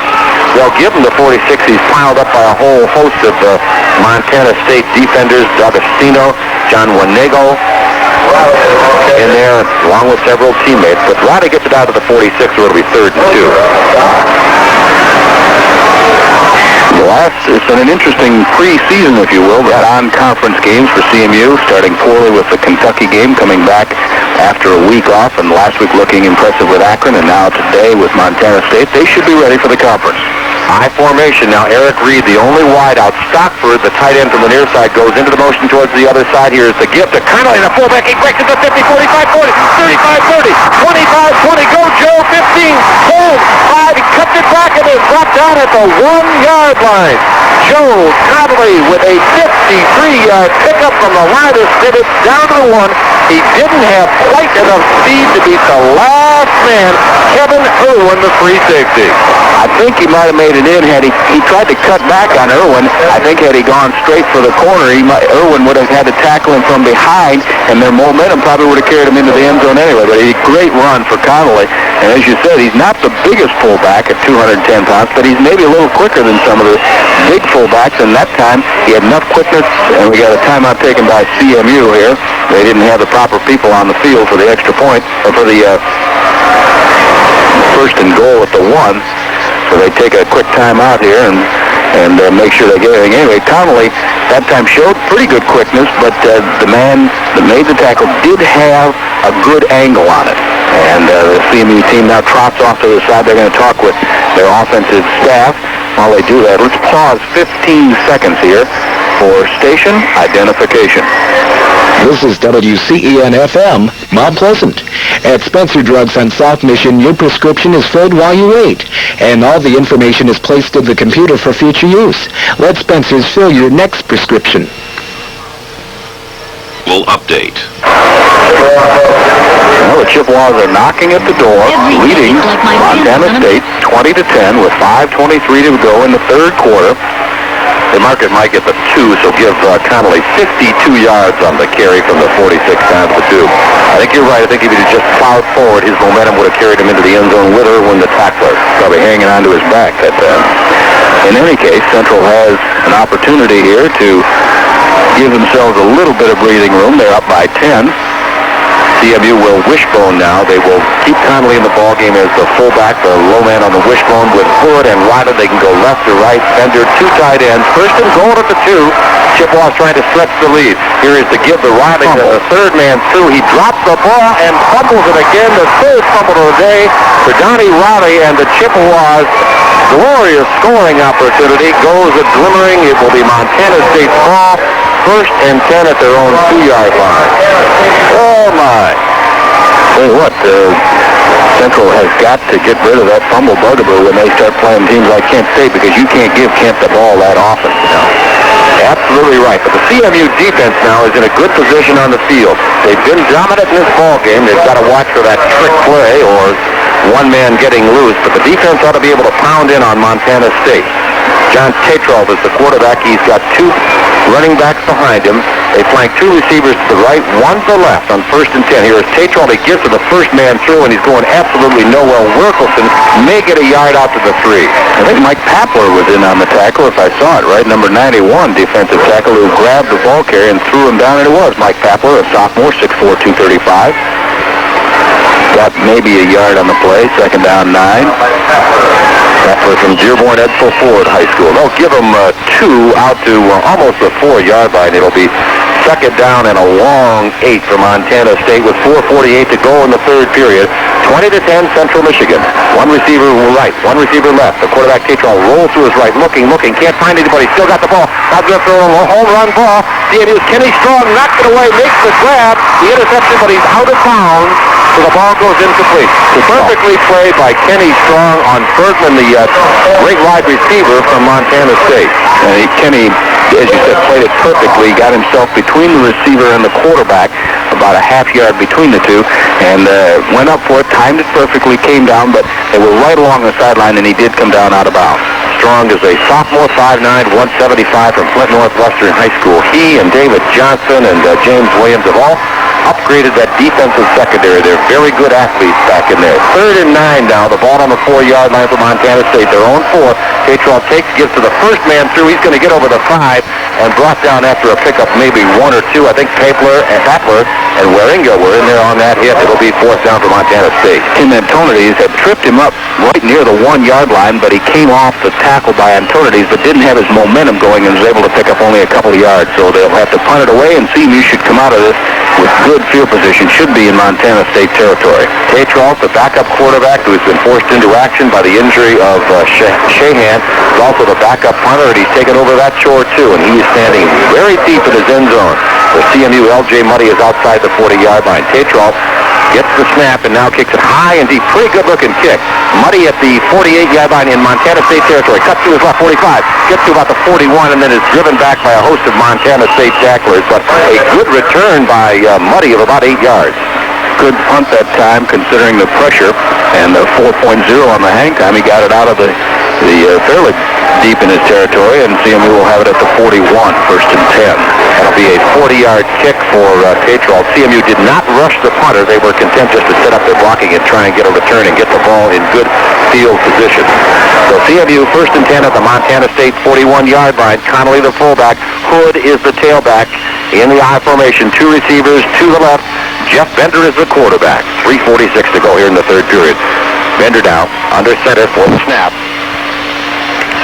Tosses to Hood. Hood at the 45. Cuts it back to the 40. Cuts it again to the 39. Gets into the 35-yard line for John Hood. A 6-yard pickup. Hood running deceptively fast today, kind of gliding, as it were, and picking up 4, 5, 6 yards every carry. Seemingly always a threat to break a big one. CMU has really rolled up the total offense yardage today, and it'll be interesting to see the final stats. The stats may look more impressive than the 20 points that are on the scoreboard right now. Carruthers and Reed wide to the left. Here's the give to Hood. He breaks one at the 35 to the 30 to the 25. John Hood to the 20. Cuts it back to 15, 14, 13. Out of bounds at the 12-yard line for John Hood. 23 more yards on the total, Mike. And he is running very impressively. CMU, two of the best tailbacks around. No question about it. Don Riley had over 100 yards. Has over 100 yards. John Hood, well over that at this point. Very close to it. CMU first and 10 at the Montana State 11-yard line. They've got to get another touchdown now to put some more breathing room between them and the visiting Bobcats of Montana State. High formation again. Bender, the quarterback, checks things over. Gives to the first man. That's Connolly. He gets over the 10, maybe to the 9, but the Montana State defense, led by Corey Whitmer, who was injured earlier and back in the ball game, snuffed that one out, and we'll give Connolly 2 on the play. That time straight up the middle again, following Newland, the center. Pellegrini, Bassarico, Keno, and Smallbone. Those are the down people up front for CMU, and they have done a tremendous job for the running backs today. They actually, you couldn't tell how good they did it against Kentucky, but they didn't play bad down there. It was just such terrible field position. They were dominant last week, and they're strong, very strong again this week. Second and 8. Here is Bender. He keeps it himself at the 5, hops over one man, bounces off of a defensive tackle into the end zone for the touchdown, and Central Michigan gets the breathing room on that 8-yard touchdown run by the redshirt freshman quarterback from Newberry, Jeff Bender. Good looking run by Bender. He bounced off, as you said, a couple of tackles and took it the last 3 yards and it jumped into the end zone.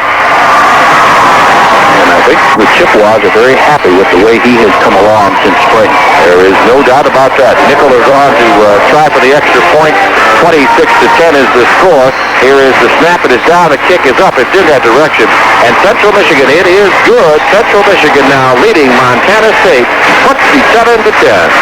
Exactly 2 minutes to go here in the third quarter. A quarter dominated by CMU, although they have not been able to score as much as the statistics would show. Of course, they had that one play just a moment ago, about 2 minutes ago, when they fumbled at the 2-yard line, stopping what looked like was going to be another touchdown for the Chippewas. The fumbles have been, they've had 3 lost fumbles today and 1 interception, and that has stopped 4 real potential scoring drives. What it does, players will love this, it gives the coaches something to impress the players with next week and gives them something to work on. Oh, yeah. Donnie Riley, I'm a little surprised. Donnie has really had trouble hanging on to the ball. Never has, I don't think, really in his career. 27-10 Central Michigan. We have 26 minutes left to play in the third quarter, according to the scoreboard clock, so I think there they got it straight out. 2:23 to go in the third. Central Michigan on top, 27-10. Next week, Kent State. 12:30 kickoff, because that's a television game on the Mid-American Conference TV network. So it's a 12:30 kickoff here at Kelly Short Stadium. Be here for that one. It'll be a lot of fun. 2 great Mid-American Conference football teams. And of course, Central with a little bit of revenge for the last 2 years. Kent State has pulled off the last second win in each of the last 2 years, snatching victory from the jaws of defeat. 1986, they won in the last 12 seconds. Last year, they won in the last 8 seconds. It's just been 2 miserable football games for Central Michigan University. Despite playing well in both games, coming out of the short end. Okay, we're all ready to go here. Nickel has the ball placed at the 35-yard line. And here's the kick. It's long and deep. It's going to be for Moore at about the 5. He has it there and cuts it to his left, to the 10, 15, right up the middle. Hops over one man, but is brought down. Great tackle by the center of the field by Clarence Rose, the backup linebacker. Special team star. And you need a couple of those guys, Mike. Yeah, special team stars that get down the field and make the big hit. Central has had several throughout the years, and there's usually one guy that's a little bit crazy on the kickoff and goes down there and lets his body do the talking, sacrifices everything. That's what Clarence Rose is doing. I think Rickenstrick, when he was a freshman, was very noticeable on the special. You make a name for yourself that way. The coaches see how you hit, and then suddenly you get a little more attention, a little more playing time. Watson wide to the near side. Bergman wide to the far side. 1st and 10 for Montana State at their own 19-yard line. Tetroff, the quarterback, rolls right. He's looking for a receiver. Tucks it under his arm. Gets it over the 20 and out to the 24, maybe the 25. Late fumble on the play. CMU says they have the ball. The officials are not agreeing so far with the call. Every CMU player, or 9 of the 11, pointing in the direction that it should be their ball. But I think the officials are going to rule that the ball was down, and it'll be 2nd down and 5 at the 25-yard line, let's call it. Tatron on the 5-yard pickup. 27-10. Central Michigan on top with 1:45 to go here in the 3rd period of play. 2nd and, let's call it 4 at the 25-yard line. 1:41 for Riley. Okay. Tatron takes the snap, gives it to the first man through. That's Moore. He'll get 2 or 3 yards out to about the 27-yard line, and I know you've got a whole bunch of official numbers you want to give us, Mike Carey. Right, passed on by Fred Staley. Right now, Donnie Riley has 141 yards rushing. Connolly has 102, and John Hood officially has 97. If they can get Hood 3 more yards net on the game, it would be, as far as we know, the first time that Central's ever had 3 backs over the 100-yard mark in one game. I wouldn't want to bet my house against it, because I think it'll happen. We still got a full quarter plus 59 seconds to go. 3rd and 2 for Montana State at the 28-yard line. Now they'll wishbone it, try and get the short yardage. They give to the first man, and he didn't get much. I believe he's going to be stopped short. We'll have to wait till the officials mark the ball, but the whole host of CMU defensive players made the hit on the first man. That's Wilkerson at about the 29-yard line. It's going to be very close to a first down. Close enough that they will. Rich Curtis bring the chain in. Rickenstrick, Pauly all in there on the hit. I guessed once earlier this game and lost, but I'm going to say he's a little short. It looks like it from the angle here, and he is short by length of the football. All right. So it's 4th down. Interesting choice now for the Montana State coach. And Earl Solomon says we got to punt it away because we can't afford to let CMU get deep into our territory here to start the 4th period, or at the tail end of the 3rd. It's still too much time. Yeah, they're a pretty good passing team, and like you said, if you give Central, if they didn't get it and you get the ball at the 27, 28-yard line, it would be awful tough for the Montana State defense to stop a very short drive. Datroff, the quarterback and punter, now is standing at his 13-yard line to get the kick away to L.J. Muddy. Muddy at his own 35. The short man for CMU is Gruel, but he's up real close. He's suspecting that something might be going to go on here. Here is the snap, and Tatrall is going to punt it. He gets it low, and Muddy has to let him watch it bounce, and it goes out of bounds right at the 40-yard line. Very short kick. Only a 33-yard kick out of bounds at the CMU officially 38-yard line. Yeah, he never got it up. 2.9 on the hang time. It was more of a line drive kind of kick, and unfortunately for Tatrall, it hit at the 40-yard line and scooted out of bounds at the 38, so Central will get good field position. At the half, Kentucky now leading Kent State 31-7. Alabama over Vanderbilt 7-3, and South Carolina leading Georgia 23-3. So John Hood, who needs 3 yards to get 100 and become the 3rd CMU rushing back over the 100-yard mark, is in the game now at the I formation, at the I, and he gets the ball. He cuts it to his right. He's got no room to go, and he's going to be brought down for a loss. He gets it back to the line of scrimmage at the 38-yard line. That one was smelled out by the defense of the Montana State Bobcats. He actually picked up 1 yard on a play that looked like it was destined to lose 2. Hood now with 98 yards, Donnie Riley with 141, and Conley with 102, and that's going to be the last play of the quarter as the clock ticks down 2-1. That's the end of the 3rd quarter with our score, CMU 27, Montana State 10. Let's pause 60 seconds on this is Central Michigan.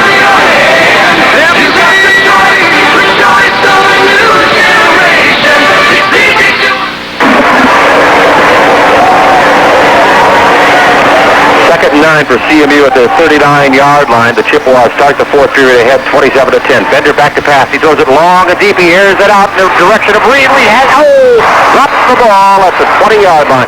got it for the second, but a good play by the defensive secondary. The quarterback over there for Montana State was Trent Croker. Trent Croker, number 44. And he made Eric cough it up, so the ball falls to the ground. Good play to do that. It was 2nd and 9. Why not? CMU now moving from my right to my left, from the south end of the field toward the north, with the sun at their back. And it has been a nice sunny day here in Mount Pleasant. I formation again. Conley, the fullback. The give is no give this time. Bender looks, fires over the middle. He's got a man. Overthrows Eric Reed at the 45-yard line, so CMU will have to punt it away. And that time Reed had beaten Anthony Curlee over the middle and simply overthrown. Todd Winters, who had 3 punts in the first half for an average of 42 yards, will get his 4th attempt now. The ball is at the 39-yard line. He'll be back at about the 25 when he gets the kickoff. Curlee is one punt return man, and Irwin is the other. They're at about the 20 in Montana State territory. Here's Winters' kick. It's high. It's going to be a little bit short, but it's going to bounce, and now it's going to take a great bounce for CMU. Inside the 20, inside the 15, down to the 12-yard line. And that will be a 49-yard kick for Todd Winters. He didn't really get it up, 3.5 on a hang time, but again, because it's on turf, it took a bounce and actually rolled down to about the 12-yard line. So Montana marked it at the 13. It was touched there by a CMU player, so Montana State having to work again out of some bad field position, much like CMU did at Kentucky. Bobcats have had, for the most part today, real tough starting inside their 20-yard line a lot. Well, we'll take that. CMU defense now on the field. Dennison, Allen, Weringer, Alfrink, and Deletka up front. The inside backers are Rickham, Strickton, Curtis, and the usual contingent in the secondary for the Chippewas. 1st and 10. Petral rolls to his right. He's looking for a receiver. Throws it deep. Here's Kenny Strong on the defensive play. And I'll tell you, they cannot complete that pass over Kenny Strong. I don't care how many times they throw it. They throw that ball. The quarterback rolls to his right. He's trying to hit Bergman, but Strong is just playing it absolutely perfectly. He has played very well. He's timing it. His leap is excellent. He's done a very good job today. Good athlete is Ken Strong. Sophomore out of Detroit, out of Flint Northwestern High School. Was a walk-on last year, but has definitely earned his way for CMU football. 14:28 to go in the 4th period. Central Michigan on top, 27-10. 2nd and 10 for Montana State. The ball on the Montana State 13-yard line.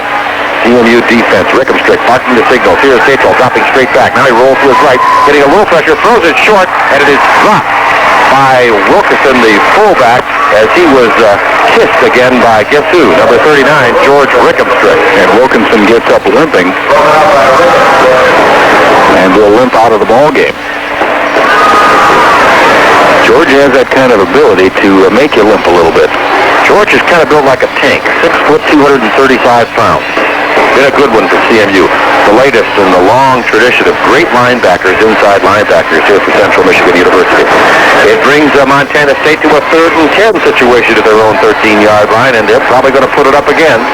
They send Bergman and Watson wide to the near side here. Satchel rolling, dropping back, looking. Now he tries to loft it again.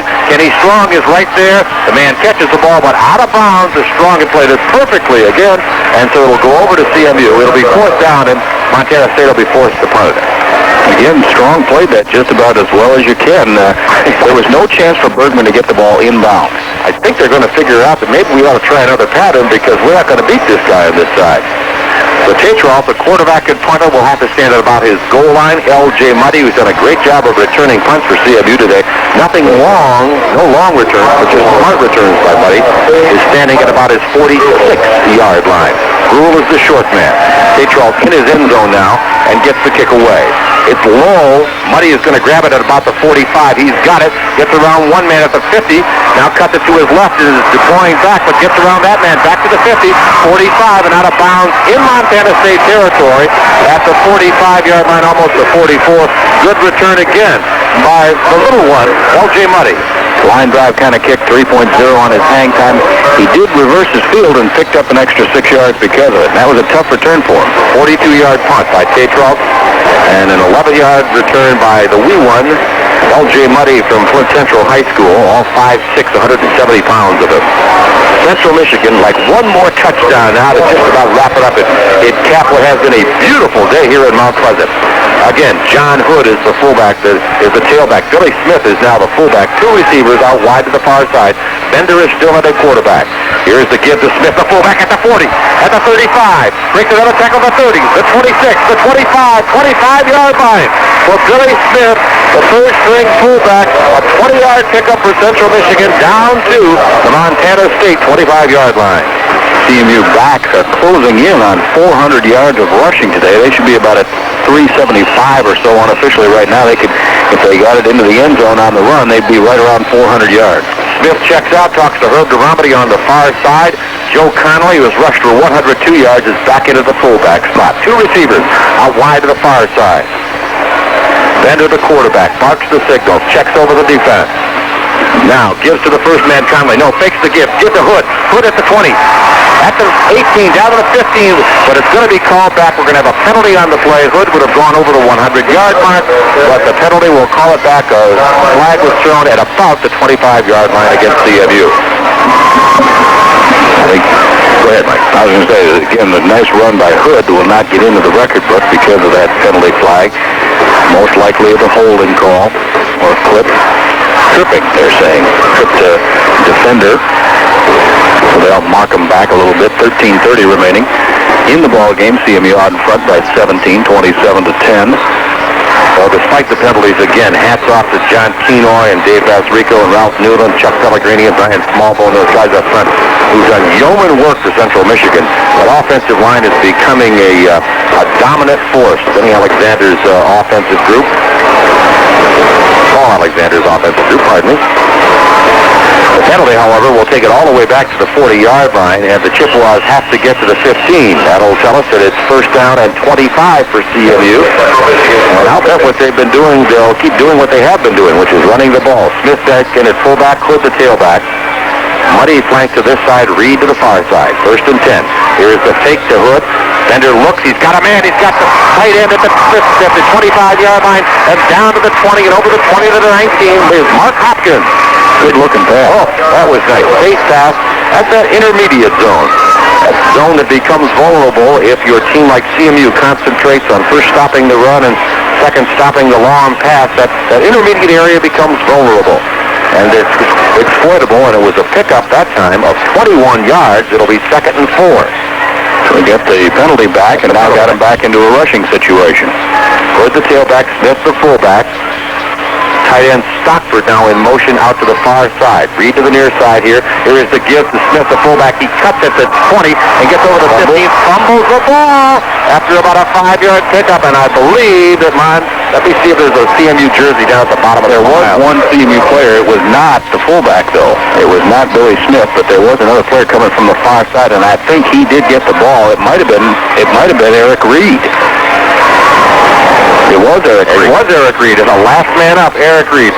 Eric Reed, besides being a great wide receiver, and he had 43 grabs last year to tie the single-season CMU record, is the best blocker among the CMU wideouts, and he is a 100% all-out, all-around player, and he'll dig into the pile to pick up a loose ball just like he did there. First and 10, however, for CMU after Reed recovered the fumble by Billy Smith. Smith out, Conley in at fullback for CMU. Here's the toss to Hood. Hood at the 15, Hood at the 14, down to the 11-yard line. A pickup of 3, almost 4. Unofficially, John Hood is at the 100-yard mark exactly. The third CMU back to reach 100 yards today. And that does not happen very often, folks. A lot of football records were not kept years and years ago as far as many different statistics as they keep now, but unofficially that's the first time it's ever happened, or at least that the Sports Information Office knows of. 2nd and 6. They gave Hood 4, mark it at the 10-yard line, so Hood at 101 for the game. Bender, the quarterback, brings Stockford in motion back to the near side. Bender fakes the give. Now he tosses to Hood. He's got Conley in front of him. Great block. 10, 5, 4. Touchdown, Central Michigan.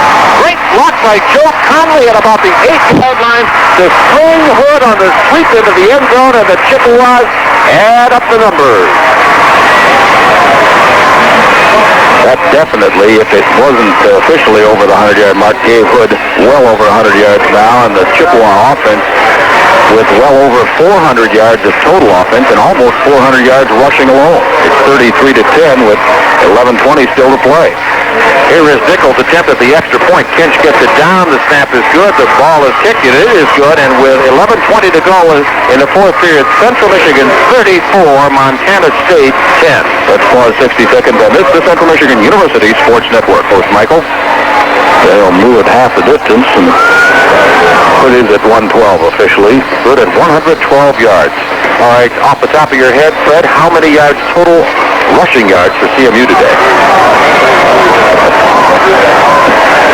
About 375. About 375 because Smith has a couple of good runs, too. Well, that'd be something. Well, it's been a great rushing offense for CMU today. The offensive line, once again, is dominating the line of scrimmage like they did at Akron last week. Montana State, following the penalty, gets it 1st and 10 at their own 6-yard line. Tetroff, the quarterback, has 2 receivers out to the near side. Here's the fake. He goes to the short man, Moore, and he's got him at about the 13 for the 7-yard pickup. Moore is knocked out of bounds by James Williams. Williams right there on the spot, but a pickup of 8 on the play, and Montana State now at a point in the game with 11 minutes to go and down by 24 points that they've got to put the ball up. They simply don't have time to run. They did get the clock stopped with that catch and received, knocked it out of bounds. Up front, Scott Alfrink, J.J. Waringer for CMU. Also, Mike Papler in there as one of the defensive linemen. Clarence Rose in there as an inside linebacker. 2nd down for Montana State. Here is Tetroff rolling after the snap. He's going to be trapped behind the line of scrimmage for a loss, and a good play by Scott Lamphere, the sophomore 6'2", 225-pound inside linebacker from North Branch, Michigan. Dropped down Tetroff for a loss back to the 10, where it'll be 3rd down and roughly 6. Good play by Lamphere. Came through, spotted the play with the option to the near side, and Lamphere came up, closed on the play, spun him around for a loss of a couple. But almost a loss of 3.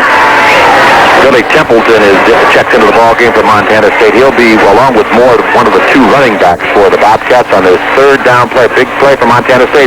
Tetroff looks, throws in the direction of his wide receiver, and I believe he held on, and the official rules no, incomplete. The ball was thrown to Jared Watson, and Watson ran into Williams and David Johnson of CMU. The ball got there at the same time, and the ball finally fell to the turf. Good play again by Johnson that time. Really sandwiched him back there, and James Williams. And close to a catch, but apparently Watson came down without the, still bobbling the ball. And they have to punt it away with 10:22 to go.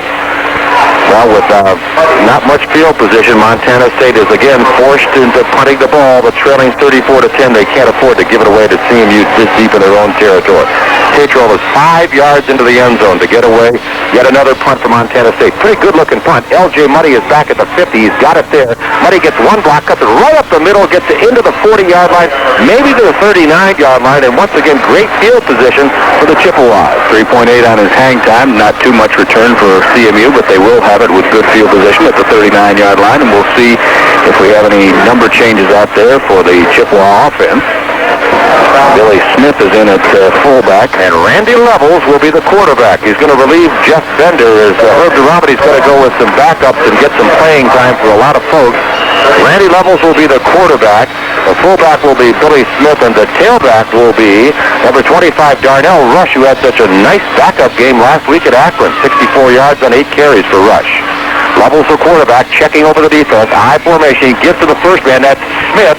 Smith gets over the 40 and then is pushed back by a host of Montana State tacklers, but he'll get it down to the 37-yard line, a pickup of 2 on the play.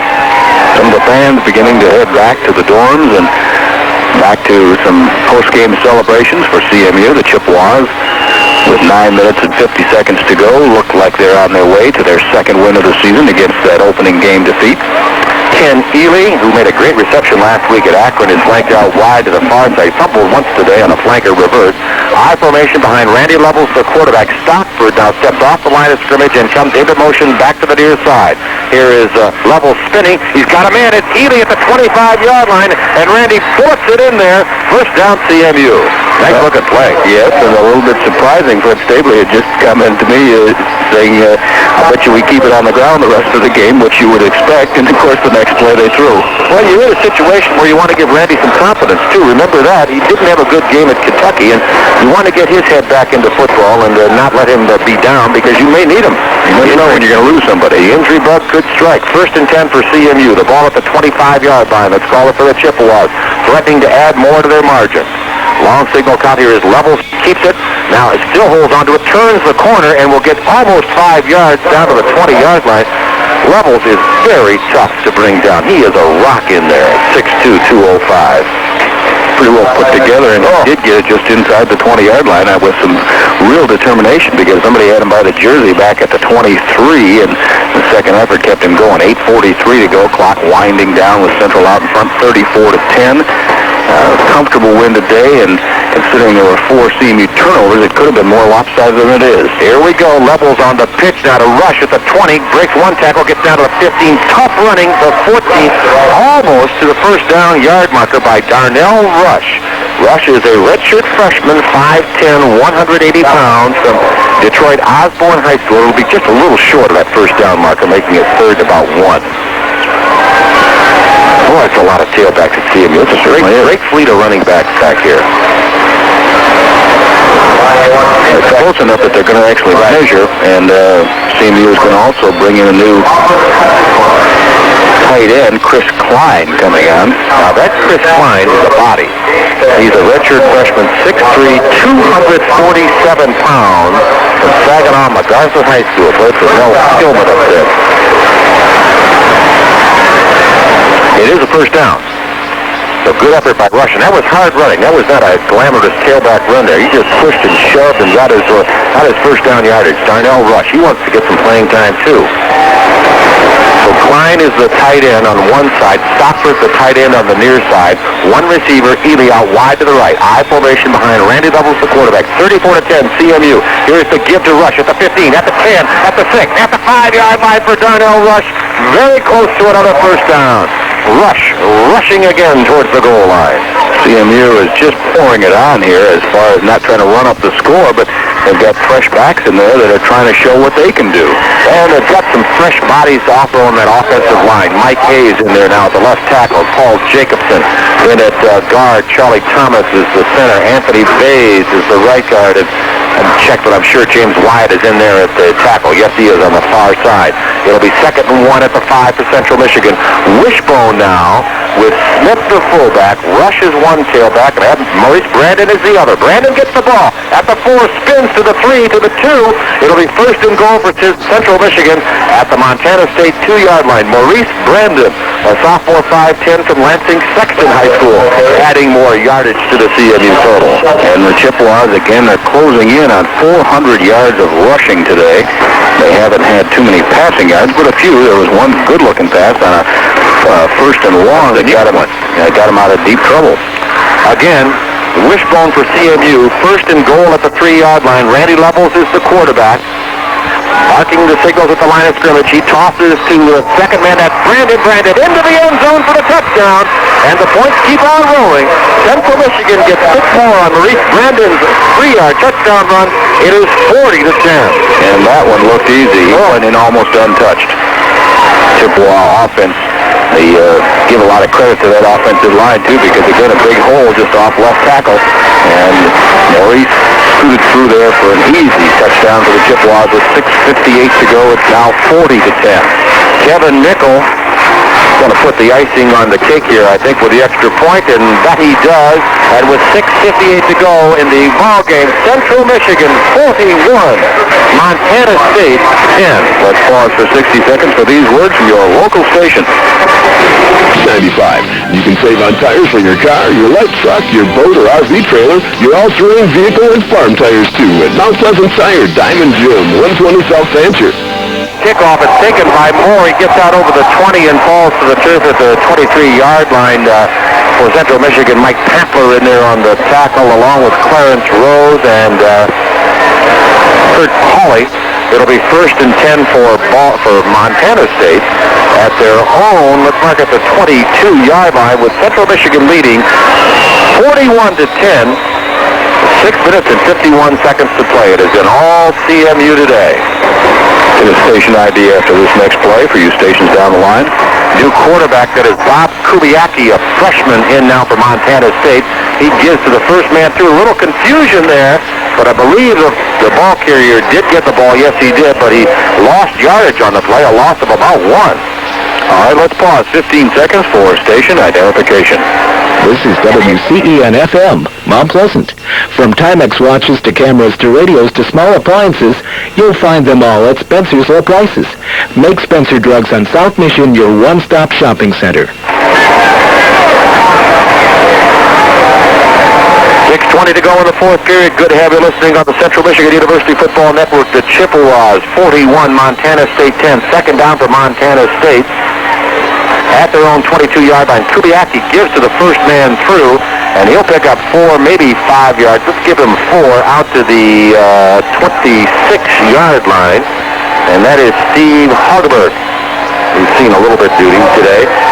Central Michigan's last victory by this many points was in 1984 when they beat Ball State 51-7. Central Michigan has not had a 30-point margin since that time. So this is a big, big win today. Go ahead, Mike. 416 yards rushing and 59 yards passing for CMU thus far. It is an offensive coordinator's dream. Kubiaki, the quarterback, throws. He's got a man, but is knocked down on a good play out there, and then almost an interception, but a good deflection by Oscar Ford, the freshman backup cornerback, the man who comes in to replace Kenny Strong. I believe it was James Cooper who almost had the interception on the rebound. Yes, it was tipped, and Cooper really had a shot at it, but couldn't quite dive quick enough to get there. Central will be receiving the ball anyway, as the Bobcats are going to be forced to punt it away with 5:27 to go. This is a scenario we have seen much of this afternoon. The Bobcats forced to punt it away. 41-10 CMU.